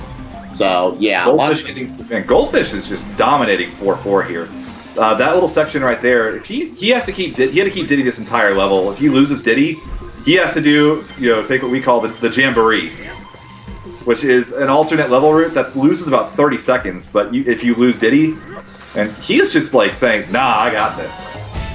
I was going to say, you know, a lot of this game is also just, obviously, if something goes wrong, you got to know the best way to react to it, which Goldfish mistakes in this game can snowball, basically. Right. You make one mistake, and all of a sudden you're starting the next level without a Kong, and you got to get to the barrel without the Kong, and any mistake on that, all of a sudden you lose another 2 seconds, and it's amazing. Like how much you really have to understand this game to be good at it, to play it at this level. So I think we're just going to keep with this theme. Michael Goldfish finishing up 5-4, having a pretty easy time with it. NK and Jockham's going into it themselves. To explain a little bit about 5-4. So this level for a long time, also sad for Dixie. You would start the level with Dixie, because you just finished the last one with her. You would start the level with Dixie on this first barrel, which is the only barrel in the level. Very mean of the developers. We switch over to Diddy because he speeds up the water section later on. And then you would actually, in the old shopping route, you would bring in a Dixie barrel, which as soon as you don't have a buddy Kong, it snaps that Kong to you. So we would bring in another Dixie barrel, because it was thought for the longest time, it's intended, developed that way, to where Dixie is the only one who should be able to swim against currents. As you might have seen there at the end of Goldfish's run of 5-4 there, to get to the secret exit. However, I don't know who it is that found it. Was it Goldfish? I think it was Enkaybee was actually the first person to really post a video and say, hey, this is possible. Okay, that's right. NK found a lot of stuff early on in this game, but essentially by jetpacking and then doing the breaststroke, jetpacking then breaststroke, but basically breaststroking right before the end of a jetpack, it actually stops Donkey Kong's animation before he starts moving backwards. You know, normally it's jetpack, move up and move back a little bit. Jetpack, move up and move back a little bit. By doing the breaststroke at the end, it actually just kind of stops him in place. And with 5 or 6 editions of that, you can actually completely get to the secret exit here. Goldfish just had a perfect 5B. Didn't lose any cycle. This is another one of those 5B, when you see NK and Jock into it, that's another one of those universal cycle levels. You make mistakes in that level and you lose about 3 or 4 seconds from a universal cycle, so he just played through that perfectly. So yeah, and he keeps cranky, which I would definitely recommend people watch Goldfish's stream coming over here for 5-6. This is one of his favorite levels in the game. He used to have the IL world record for this for a while. I know. This is the first level that really has ice physics in it, and ice physics in this game, when combined with cranky and things that are pushing you around, are really cool. This is one of the few games that I think even the runner, like even speedrunners, and like the ice physics in it. Yeah, it's... this is where you almost wish more of the game had ice in it. As crazy as that sounds from a casual standpoint, the ice physics are super fun to play with from a speedrunning standpoint. So see right here, he's going to hit this thing, he's going to take the boost, he's going to throw a roll in there, and then throw another roll in at the end. That was beautiful.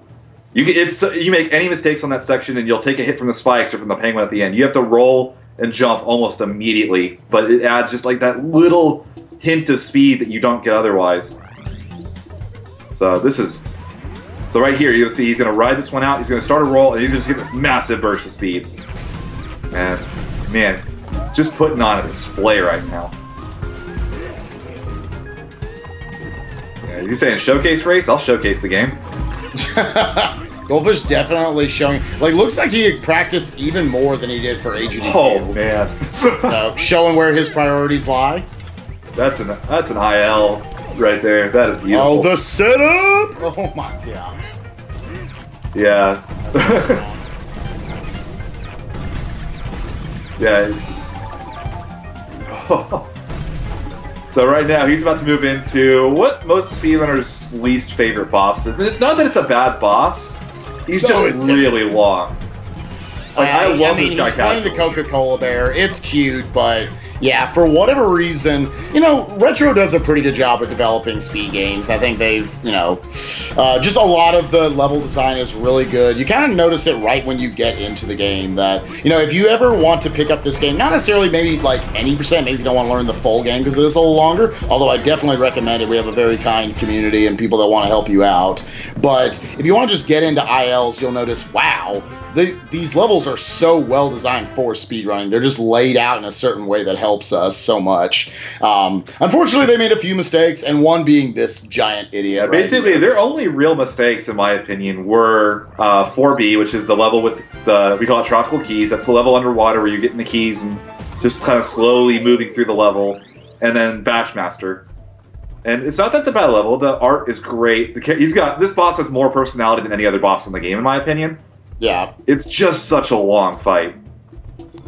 And it actually does have, unfortunately, some RNG to it. Now, the good thing is you can actually mitigate some of that RNG if you play well enough. Right. So you might have noticed there at the beginning. Well, actually, I'll get into that when Jockums and NK get there. Right. But you're seeing right here in the current phase Michael Goldfish is in, he can jump for a total of either 5 or 6 times, wasting about 4 seconds if he does. Again, in terms of the race, it's not a big deal. However, in terms of, you know, going for world record attempts, again, thinking Goldfish could possibly be on world record pace right now, I would worry about that. Okay, Goldfish is now having a bit of fun. He's not quite doing what he did to HDQ, but...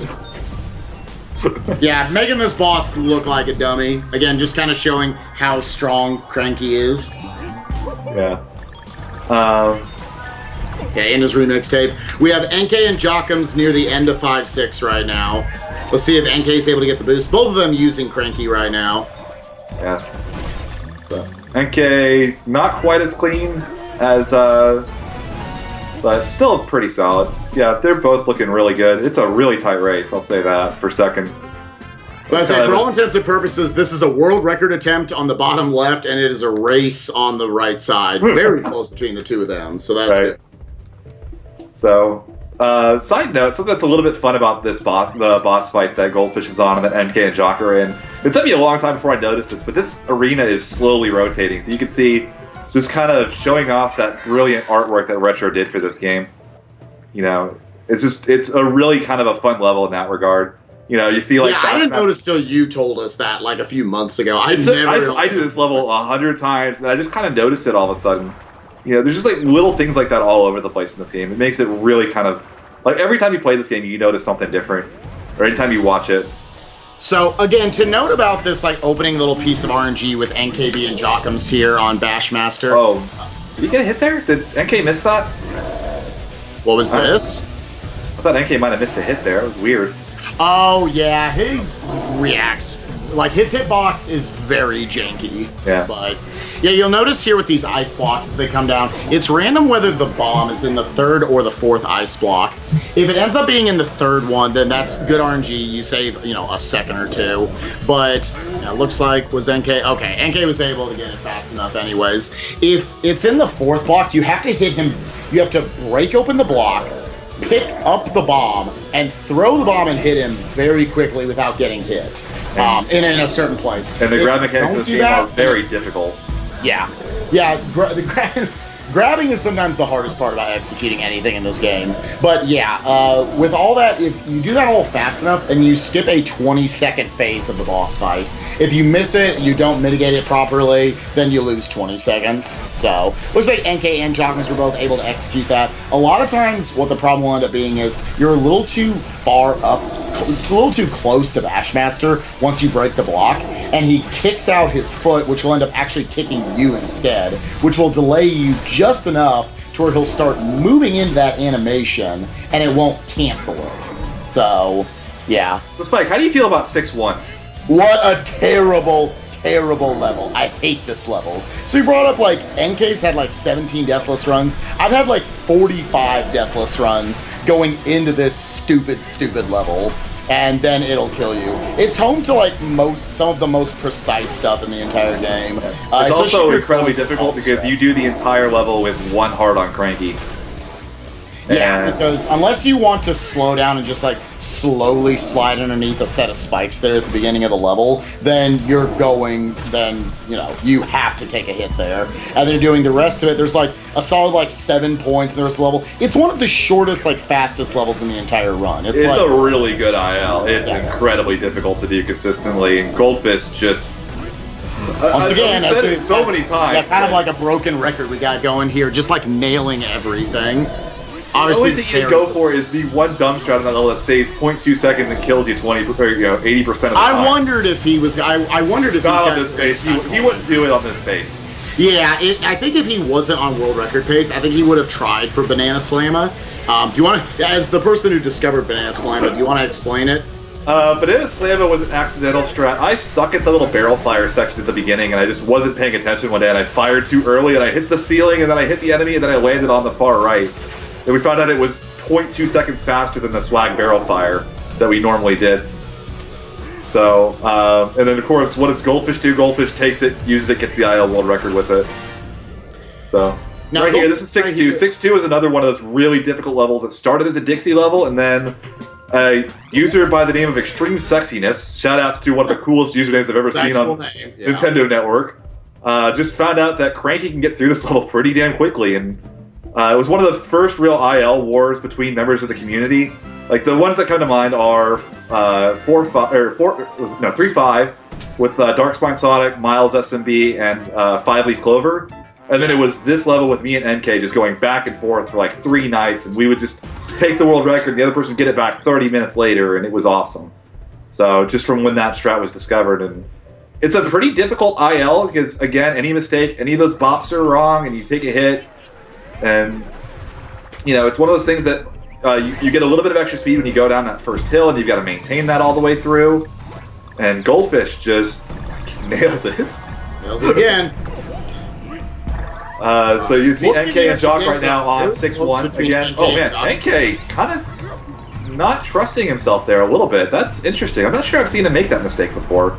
And Jock not even going for the swag barrel fire or the early hit. He's like, he's playing it a bit safe. He's looking a bit more like NK than Jock normally does. Oh, I think they might know that they're really close to one another, kind of fighting for that second place right now. Almost conceding the race to Goldfish. Just saying, all right, if Goldfish screws up on this kind of pace, then whatever. But we're fighting for second place right now.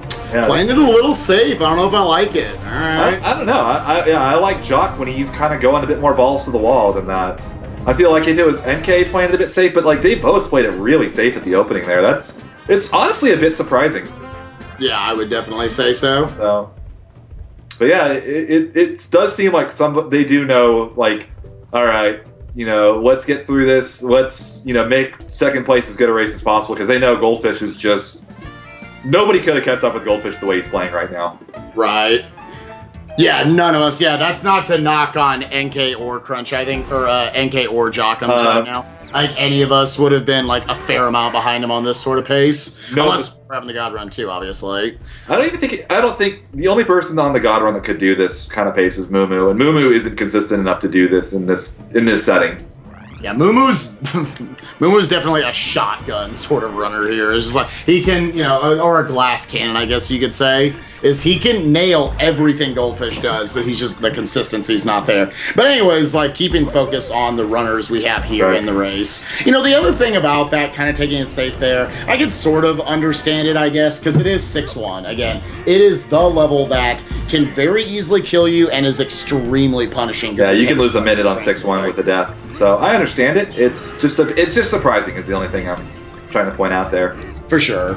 So let's see. I'm a bit interested to see what Goldfish is going to do here, because we've said before he's a bit of a tryhard. This is like the last auto scroller. He had a lot of fun with this at AGDQ. So let's see. What's he going to do? He's playing it safe. He knows the world. It would be the story of the worst story of the year if he lost world record on 6-4. He's still going for a bit for the swaggy strats. He's still trying to get all the stuff, but he's just not going to take the. Oh, you got to get everything. That's not what we're talking about. Yeah. He just still win. I don't ever take that top route. I don't take that top route when I do this ever. Like, he's still going to have some fun with it, but he's not doing the. He's not quite going. NK just not showing up today. Oh no. He's able to get the backup, has given up the lead with a terrible 6-2 to Jockums. Oh my gosh. Man. It's actually a really tight race. I will say that if I'm Jock, I want to get about a 20-second lead going into the final boss, just because NK is that much better at the final boss. Yeah, that is absolutely true. So on the same note, the final boss is that last little bit of RNG, so that could really even, like, if they're this tight, it could come down to throws, and it could come down to piss your pants RNG, which we'll get to once we get there. Yeah.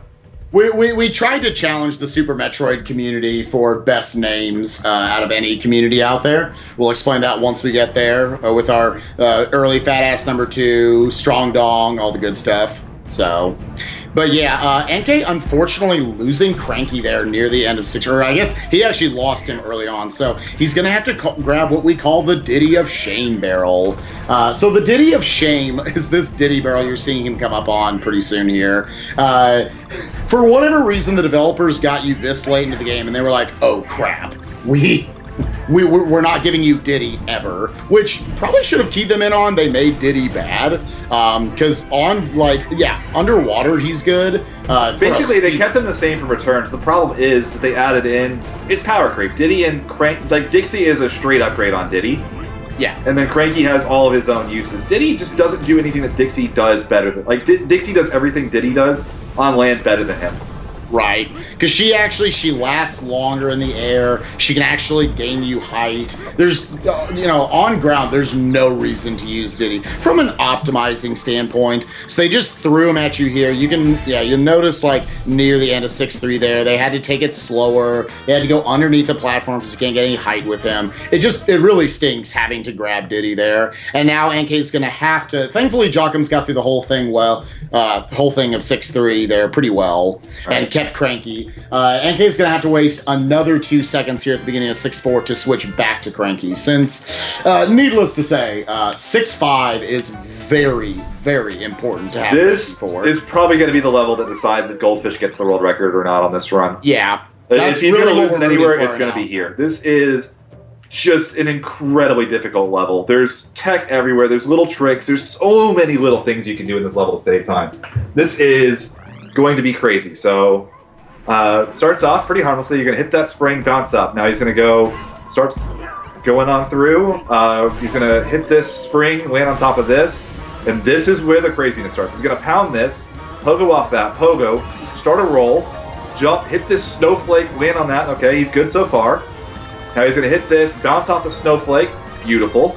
That's surprisingly difficult, actually. He's going to load in this vine cycle on the right by hanging on the right side of the platform. Nailed it. Perfect. Roll it on through. He's got to jump over this, under here, hit this, hit the snowflake, go under the fire owl, hit the spring, bounce once onto the spring. Very good. He's going to hit this. This is the hardest part right here. Off the walrus, hits the... He's in! Oh my god, dude. Alright, takes the hit to try to damage boost through that. Here we go. It's not over. Around the wheel once. Off. Roll. Jump. Oh, man. He's through there. Nails the fish. Oh my god. Now he's going to roll off of this. He's going to bounce, pogo off the thing, pogo off the snowflake, off the snowflake, off the snowflake. Owl, to the ground. Oh, baby. To the ground. To the barrel, and he's through, basically. Oh. Ladies and gentlemen, you are watching the god run of Donkey Kong Country Tropical Freeze right now. This is so far beyond anything, even from Michael Goldfish, that we could come to expect from this game. This is so far beyond. To note, you can play it a little safe there at the end of 6-5, and you can actually keep Cranky, which makes the opening to 6-6 a little easier, but doesn't actually save time. Because if you don't, if you keep him all the way through the beginning of 6-6, then you end up having to wait a second or two to grab the Dixie barrel, because you want Dixie for 6-6 and 6-7. However, he is electing to just go through it. He's going to try to do an optimal opening and then grab Dixie right before she switches over. So, yeah, this is this might be a 131 we're looking at right now, ladies and gentlemen. This is so far beyond anything we could have ever expected. So, as we see here, Jockum's moving through to the very end of 6-4, and NK trying to keep not too far behind. He's in the snowball right now. So, still a close race for second place. Having, honestly, respectable runs, probably in the 135, 136 range right now, but Goldfish just absolutely... You get a 135 in a race, you've got a good shot at first place. Well, you know, people might make fun of it because you're looking at what Goldfish is doing right now. Again, Goldfish making him look bad, but at AGDQ, Goldfish had, I think it was a 135. It was a 137, I thought, actually. We talk about it all the time, like, oh, I cut the AGDQ. It was a 135. It was a 135. Oh, it was a 135? Yeah, it wasn't quite that bad. No. But yeah, it's really unbelievable the kind of pace he's on right now. Can we make it 2 showcase world records in a row right now? I'm rooting for it. No bit of me wants this to be a close race at this point. Man, like 6-7 is like it's a difficult level to learn, but it's not that hard to execute consistently. I don't know where he can lose this at this point. About to say when he nailed 6-5, I'm sure that had to just shoot like a million things of confidence into his bloodstream. He was shooting fireworks when he nailed that. So now going into kind of, I guess we'll explain the end of 6-6 once we actually get to it with NK and Jockums. But yeah, right now Goldfish, you know, finishing off 6-6, moving into 6-7. Kind of another one of those levels that looks probably a lot harder than it actually is, but it's really not too bad, I would say. If he takes a hit, he can Kong Pow with Dixie. We haven't really explained what Kong Pows are. Do you want to get a little bit into what they are? They're not used very often in any percent. They should never be used. They should never be used. They're used as a backup strat in 6-7 really alone. Basically, if you have Dixie, it's the only one you would ever use it with, because the other two just don't really add anything useful. If you use, if you hit the R or the L button, all enemies will turn into hearts, and you can stack these hearts, and you can end up with a lot of extra hearts, and it allows you to do some really cool damage boosting, but it takes about 2 seconds to do. So you don't do it unless you take a hit on this level. So if he takes a hit, you'll see him slow up and Kong Pow on a set of 3 enemies, but I'm not expecting him to. I'm expecting him to just try to get through this without... But at this point, you're just expecting literally like the RNG is going to be perfect. Everything he's going to do is perfect at this point. But watch it. This would be the upset of the century if he somehow screwed up these last 3 levels. But we'll see. He's got the world record on 6-8, which is the next level, and then he just has to miss 9 for 9, which would cost him world record. Right. But... yeah, so right here, this is the last point. This is the point of no return. People don't Kong Pow after that. So.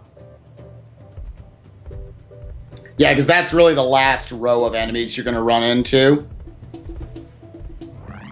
Yeah, so here we go. Yeah, he's looking clean. Right there, he's going to flutter. Oh, wow, I didn't know that was possible to get through that without a little mini flutter to get through that section. So, yeah, that's... what can you say at this point? We're just kind of sitting like almost where the commentators turn more into the viewers at this point, just seeing if this can actually get pulled off. Just a 125 something freaking 6-7. This is unbelievable. Yeah, I do think this is 131 pace. Just outside of losing a barrel cycle in 4-1, I can't think of what his mistakes have been. He hasn't had any mistakes. He's had no bad RNG on boss fights. I'm speechless. There's just no words for this. Yeah, this is an in this kind of a setting to put together this kind of a run is, man. I'm just waiting for him to die and he gets the commentator's curse. I'm just waiting for that to happen because we're talking. I mean, I feel like it's going to happen on 6 boss. It's going to happen anywhere. I don't feel 6-8 is what does him in. Yeah. I feel like he can miss a throw in the second cycle or something, or miss a throw or miss a bop on the guy, but man. Yeah. I think he can almost miss a cycle on Frederick and still world record at this pace, which is crazy. Yeah, that's absolutely stupid. Because we talked about, for a long time what Frederick is, and that's the final boss we're talking about. He's kind of the boss where it does, like, however close or, far apart the race is to that point, it doesn't matter because he, by himself, you miss a cycle, you lose, like, a minute. If you miss a hit on the final cycle, then you only lose about 25 seconds, but yeah, it can definitely happen. It's kind of, the way I've always described it is, it's kind of like Mario 64 Bowser throws. It's an inherently simple thing to do, but when you have the pressure on you to nail it, it can be very difficult and very easy to mess it up. His hitbox is just a lot smaller than it actually looks like. We'll get into that once we get there, but... So, right here, the one thing about this... oh my god, this is insane. The thing about this level is most runners call this the jankiest level in any percent. There's a lot of stopping and starting, stopping and going. And you really try to optimize it where like you start your runs with Rambi just as the platform in front of you is starting to fall, so that you can land on top of it and just keep going with no issues. And Goldfish, this is almost like an IO world record right here, the way he's playing this. Which he does have. Like this was another one. He at least had it. I don't know if he still has it or not. I would think this is the level he would go back to because he likes being the king of Rambi. He had all the Rambi IL world records. He's had 2 of them stolen from him though. Oh, At really? one point, he had all 3. I think they might have taken all 3 away from him. Honestly, not that it matters in this setting, but yeah. Yeah. We didn't really mention about Rambi in any of the Rambi levels, but the biggest thing, we talked about it very early on in the run. Every time you have to start up a roll instead of pogoing, you're basically losing 0.1 second.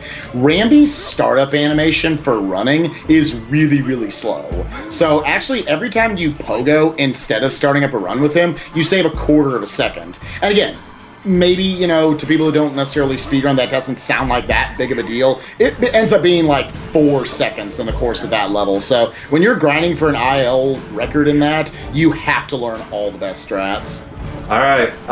So real quick on the race for second place, Jock has overtaken NK apparently.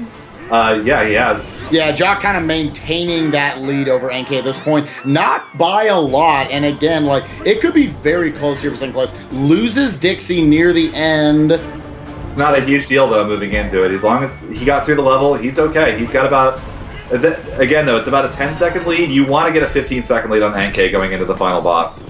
Absolutely. Speaking of, you can just kind of tune out on the right side of the screen for a bit because right now all the hype is in the bottom left. Yeah, this is to all 4,000 of you watching. Thanks for watching. Let's see if we can see an any % world record. The literal God run in. So he missed an early throw, but he also got the tumble animation out of it, which saves some time over the hops. We are 3 for 3, so we're looking good so far. Yeah. A lot of getting all the hits on Frederick himself once he's actually on. So right here, this is a little bit of RNG. How many jumps he does? He got 2 jumps. That's good. It's perfect jump RNG. So right here, we're gonna get these dragon things gonna fall from the sky, and they're gonna turn these platforms into ice. So now he's got to deal with ice physics in addition to the rest of the boss. This is what makes this boss slightly more difficult. Is that as you're hitting him, you're also sliding around. So getting into little things like getting into position are just much more difficult for the second and third cycles, as well as the speed he runs at is a lot faster. You'll see people play this game casually and they'll just get walled here for a while. So it looks like he's not going to go for an early throw on second cycle. I agree with that decision. Second cycle, it might as well be RNG if you get the second throw or not. And if he moves too far away while you're trying to position getting the next enemy set up, you can miss another whole cycle there. So definitely not worth it on this kind of pace. Yep. All right, there we go. We're 6 for 6. Okay, that is the biggest one. If he misses any of those hits, he's going to lose a full minute. All right, he's good. Let's see what his RNG is right here. Oh baby! Oh baby! The piss your pants? The piss your pants. This is unbelievable, ladies and gentlemen. This is unbelievable, this run.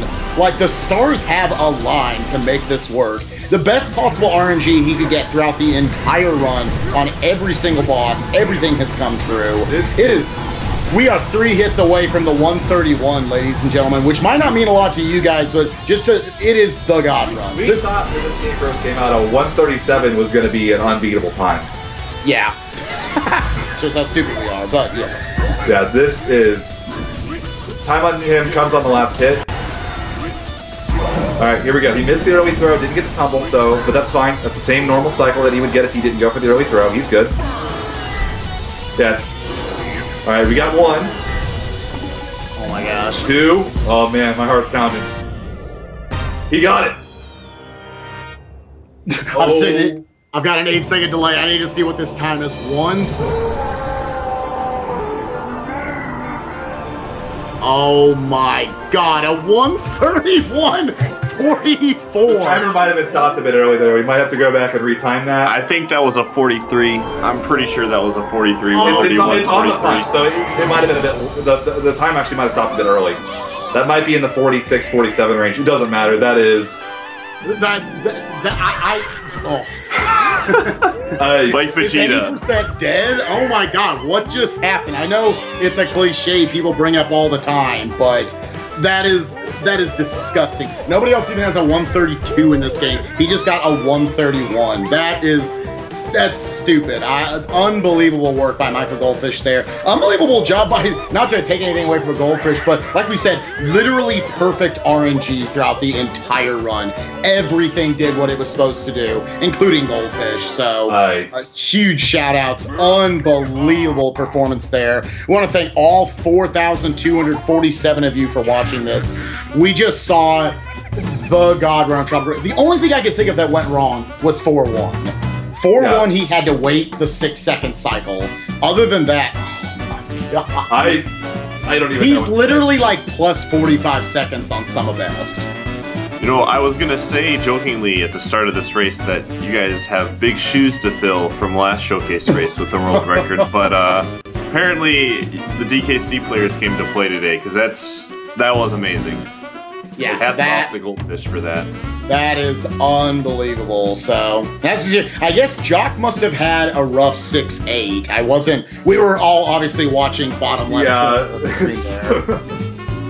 To note about NK, as we brought up, he actually has the world record for this boss, the IL for it. He really kind of revolutionized the best ways to get the early throws on him, like the best positioning for everything, how to manipulate the RNG correctly. Yeah, you know, he's the one that figured out where all the RNG in this boss fight is, what you're looking for.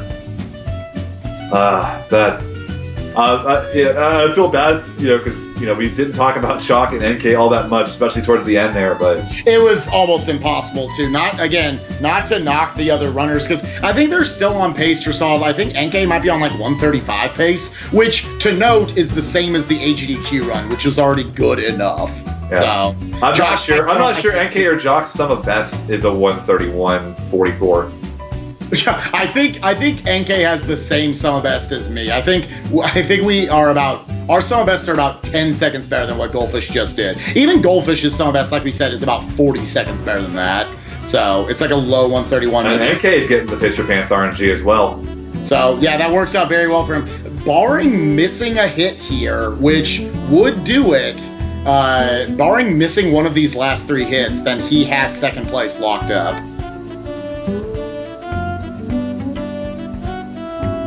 Yeah. Oh man, that's. Yeah, I know. I'm about to say, it feels like the talking is just pure adrenaline right now. I'm so excited right now. That's amazing. I can't wait to get the interviews in here.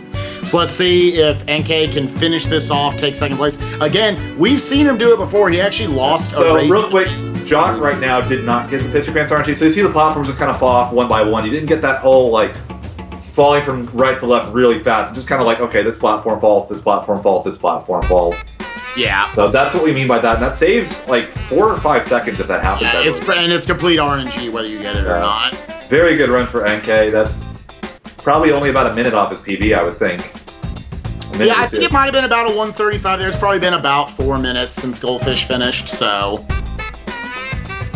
That's a really solid run. Yeah, if you had told me he would have produced a 135 today, I thought he maybe wins this race. I would have thought it would have come down to the final boss fight if you said 135. Yeah. Usually you expect Goldfish to make an early mistake in a race like this, or to be the tryhard or whatever and make a couple mistakes. The fact that he threw that together, and I say throw that together, he's practiced, he's done a lot of work in this. Like, he just kind of pooped It's well deserved. Don't get me wrong. Yeah, without a doubt. There's maybe not a nicer member in the entire community. I'm really happy for him that he's got it. So it's impossible to dislike Michael Goldfish once you meet him. The guy he's just a total goofball, but he's lovable for it. So. The world record before this was 132.16 by Michael Goldfish, so he just set the world record by about 33 seconds, so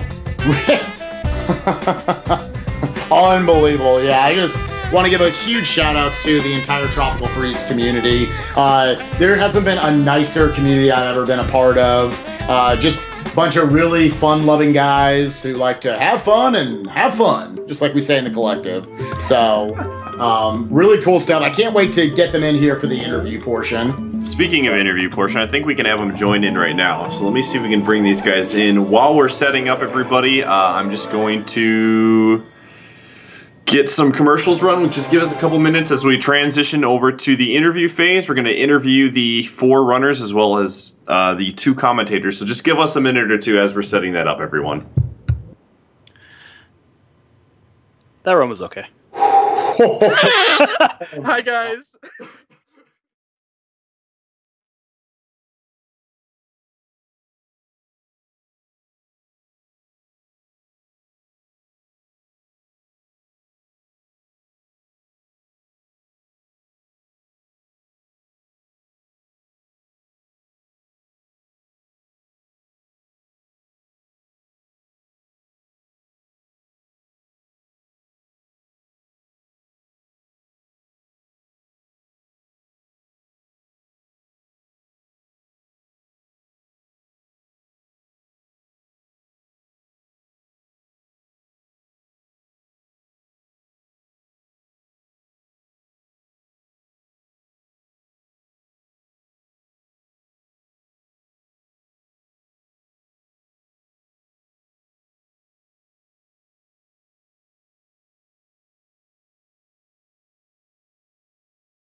Alright, this is Iateyourpie here. We are in the post-game interview. I've got with me everybody that participated, the 4 racers as well as the 2 commentators.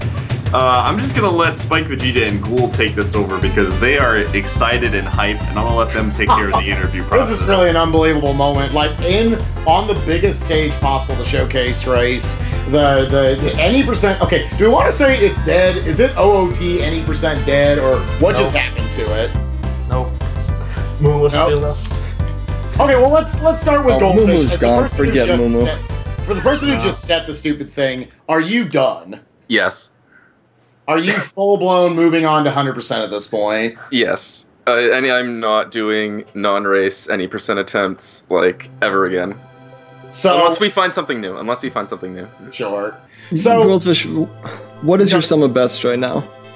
My sum of best right now is 130.51.2. Yeah, so you're within a minute. Wow. Yeah, 50 seconds off his sum of best. What did you have your time as? Because we're not sure our timer was perfect. Did you have a timer running? It was 131.43.6. Okay, yeah. So Pi had it called correctly. Yeah. So we had 44. I think we just hit the timer a little differently. So, okay, I know it's probably hard to do. Goldfish, we'll start with you. Bring us through the run. Let's specifically go to Do-Si-Do. You nailed Do-Si-Do.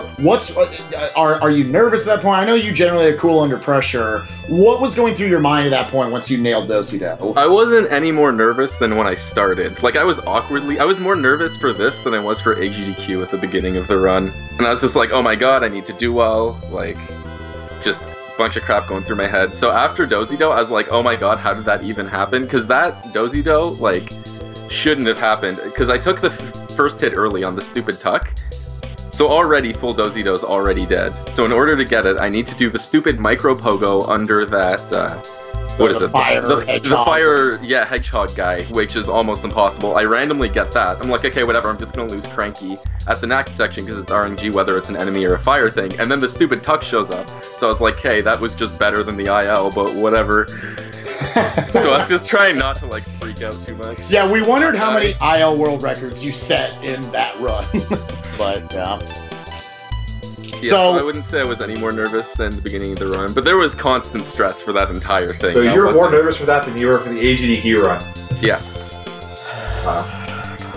So yeah, we were wondering because there's probably like I know Goldfish is consistent, but you know, 135 definitely a respectable run, but below what you're capable of doing at AGDQ. I thought maybe that's going to allow the other racers to stay in on this. So just I don't know. Do you have a speech or anything you want to say for that? I know it's kind of putting you on the spot here, but when did you feel like you were on world record pace and that you could do it during the run? Because you had to know at some point, like I'm playing out of my mind.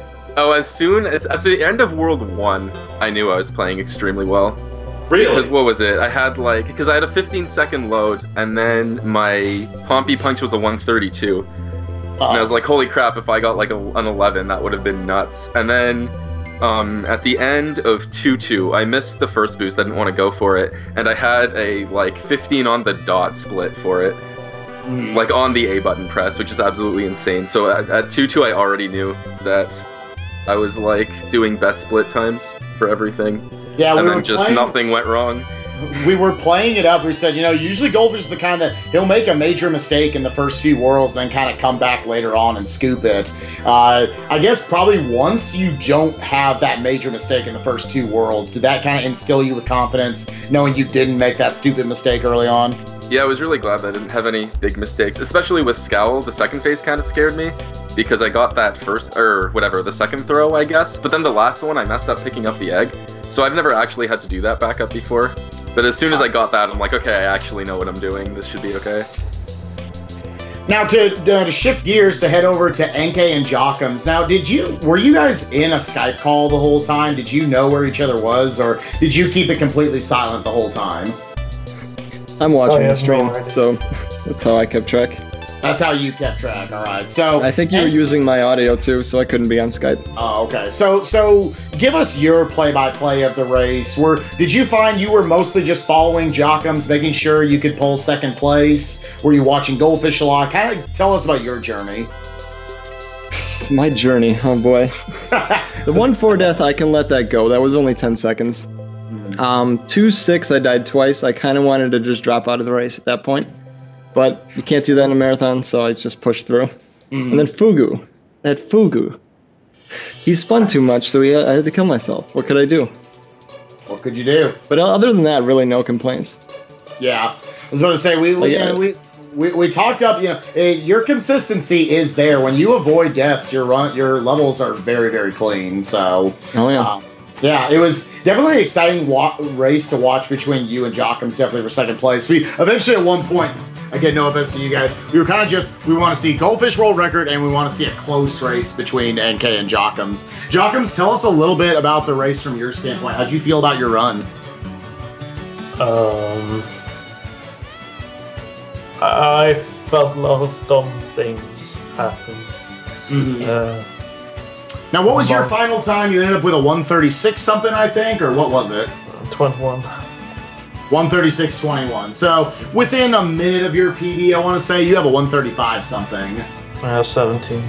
Yeah, and a lot of people talk badly about their runs when you feel like, oh, everyone wants to PB or world record at a marathon, and a lot I talked to a lot of people about that at GDQs, but you got to realize your PB in a lot of ways represents not even what your average is. That's the best you've ever done. So to come within a minute of that. Enkay, you were only, I think, about 2 minutes behind. Like, any of your performances in a GDQ, as a community member, I would have personally been fine with. I would have been very happy with. So, I don't think anyone should walk away from this race feeling bad about their performance at all.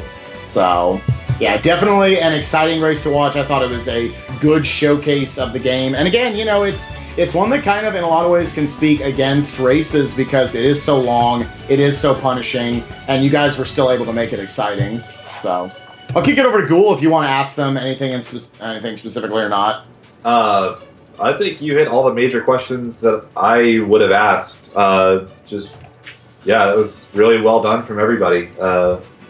But I can't think of anything. The only unfortunate thing about it was that Newbie, unfortunately, his internet died on him and he couldn't continue the run. But sure. And really, Newbie was doing okay to that point too. It just yeah, he was. Did you finish that run, Newbie?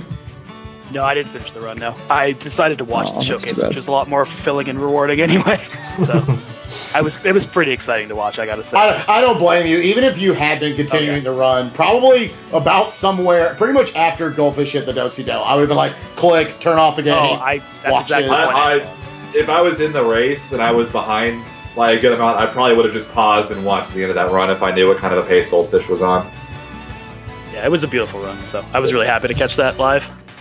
Yeah. So let's transition a little bit more to just the Donkey Kong Country Tropical Freeze community. If I'm watching this ridiculous race that just happened before my eyes, I'm like, man, these guys seem really cool and this game seems pretty awesome. How do I get involved in running this game with you guys? Where do I go? What is my angle here? Who wants to post some info? I mean, the number one thing is we have a Skype group. We have a Skype group that, we all work together. I feel like there's maybe like 15, 20 of us in the group. It's grown a little bit since AGDQ. We got some new people jumping on. To talk about the game itself, this is an incredibly satisfying speed game to work on. Do any of the racers, does anyone want to jump in and defend this, say why you've put so many hours and so many runs into this? It's a fun game. That's kind of well, fun. it's one of those. It's very rewarding. Like the way the game feels really good. The level design feels like it was built for these crazy jumps and these really quick, transitions from area to area. And you really see that in the ILs. And I think if you're going to get started with this game, you probably pick, your favorite IL in the game. Say you really, really enjoyed doing. In my example, it was 4A or and 4-4 are my two favorite levels in the game.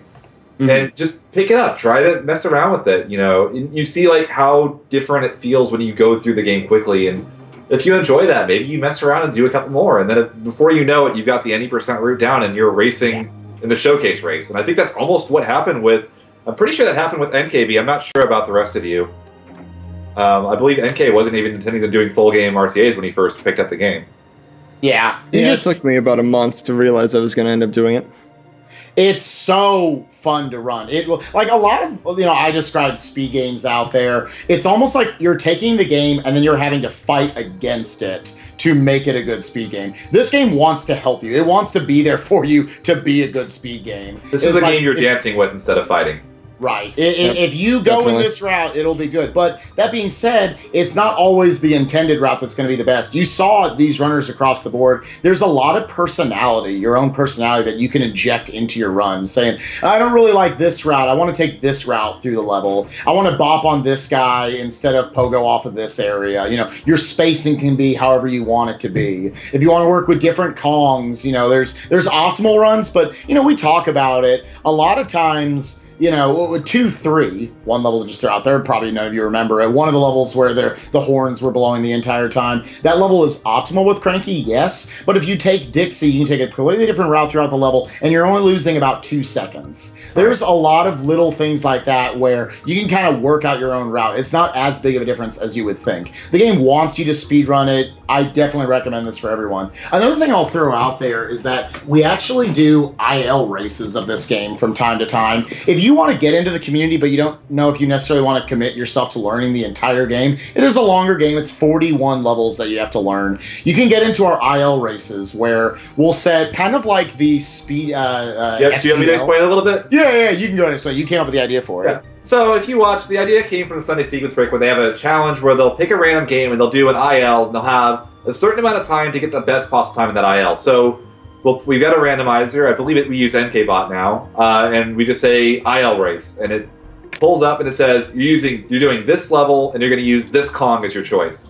And we take 15 minutes, and the best PB for that time wins the race, and that's all it is. And so there's a fun little balance where you spend like the first 10 minutes kind of rerouting the level, learning what you got to do to get through quickly, where your Kong helps, and then like the last 5 minutes are like really serious attempts, and there's like a balance between like, okay, I'm on PB pace, so I'm going to keep going, or it's a little bit of a mistake, I'm going to reset right now since I've only got 15 total minutes. And it's really it's really fun. It's just totally different. Everybody that I've seen do it really enjoys it, and they're also really close because like nobody really knows these levels with these Kongs, so you just kind of like make stuff up on the fly. My personal favorite was at AGDQ. We had a frame tie on one of these one time, which was one of the coolest things I've ever seen.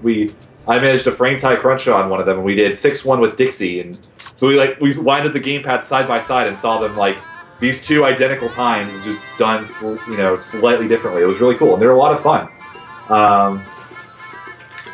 So, yeah, I definitely recommend, if you want kind of a shorter commitment, or maybe just something like while you're learning any percent, you want to just speedrun this game because it is a ton of fun, get into it. We're all over the IL leaderboards for this, which again stands for individual level, or just the time attacks with it that are built into this game. When you actually play this game, we never really brought it up, but in the time attack feature, you actually can watch replays of all the top times. You can watch them of times that are close to you. You can watch any of your friends' videos. So you have access there by itself that kind of helps you route out the game and learn it. So we've been in the process, we probably need to get back on it, making tutorial videos for all the different levels in any percent, that we probably now should go back and finish those up. But yeah, the place to start is come to our Skype group, join us, we'll get you in there, and we will, we'll help you on your journey if you want to learn this game, because it really is a lot of fun, and I definitely recommend it. Even if it's your first speed game you want to learn, it's a really good choice. So. Okay, no one's saying anything. I guess I'll add something. It's also good to note that this game isn't glitch heavy, as you could see. It's all just playing through the levels optimally. So if you're not as big a fan of the glitch runs, or just want to, I guess, play through the levels sort of intended, I guess, then it's also really easy to pick up because you don't have to learn any crazy glitches. It's just do the time trials, play the game as fast as you can, see what strats other people have, and then just get used to the controls of the game, I guess. Right. All right, as we close this out, do you guys have any last-minute shoutouts? And we've got our raid target, and we'll go over there. Any last-minute shoutouts for any of you guys? All right, I got one. My sister's watching. Go ahead, go first. I was going to say, if you aren't doing it already after this, you should follow every one of these runners on Twitch. Absolutely. They all do this all the time. They all enjoy doing it. And they all stream for like 5 viewers. Everyone go follow them. If you like hop in chat. Sometimes I get 20. We love talking to people. We love seeing people interested in the community. We love talking, teaching people. So if you are interested, one of the best ways of doing it is just click the follow button on one of those streams, hop in there sometime while they're playing, and just talk to us about it. Yeah. We're all really friendly. Very inviting. Except for Newbie, he's a dick. Jeez. Really, you didn't do my shout out was to my sister, who told me to give her a shout out. So there you have it. She will literally beat me up if we don't. Yep. Also, if you're interested, there's another category, 100%, that Cruncha and I both work on. Yeah, that's actually a good plug, yeah. I was kind of excited to get this over with so I could go back to Hundo. Do you want to explain a little bit about 100%, just what the kick-up is from there, if anybody's interested in getting into it? Yeah, the biggest difference is you're going to play all levels in the game, and to get the secret levels, you need to get all the Kong letters in the regular levels, so then you'll unlock the harder ones in the secret world and stuff.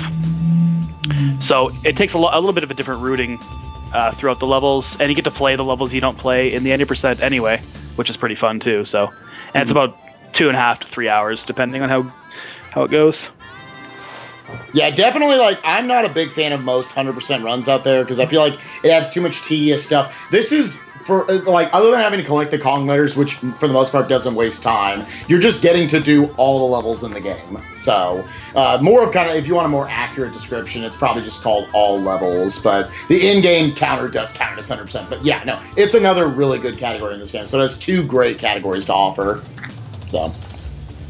And with that, I think that's, everything we really want to say, unless someone wants to jump in real quick. But, again, just huge shout-outs. Thanks to Goldfish, Newbie, Jock, and NK for all preparing for this. Unbelievable job getting world record Goldfish in the race. Thank you. And Ghoul, it was fun getting to do commentary with you, buddy. So, yeah, we've done this several times now. You and me kind of going back and forth on a Tropical Freeze run, so yeah.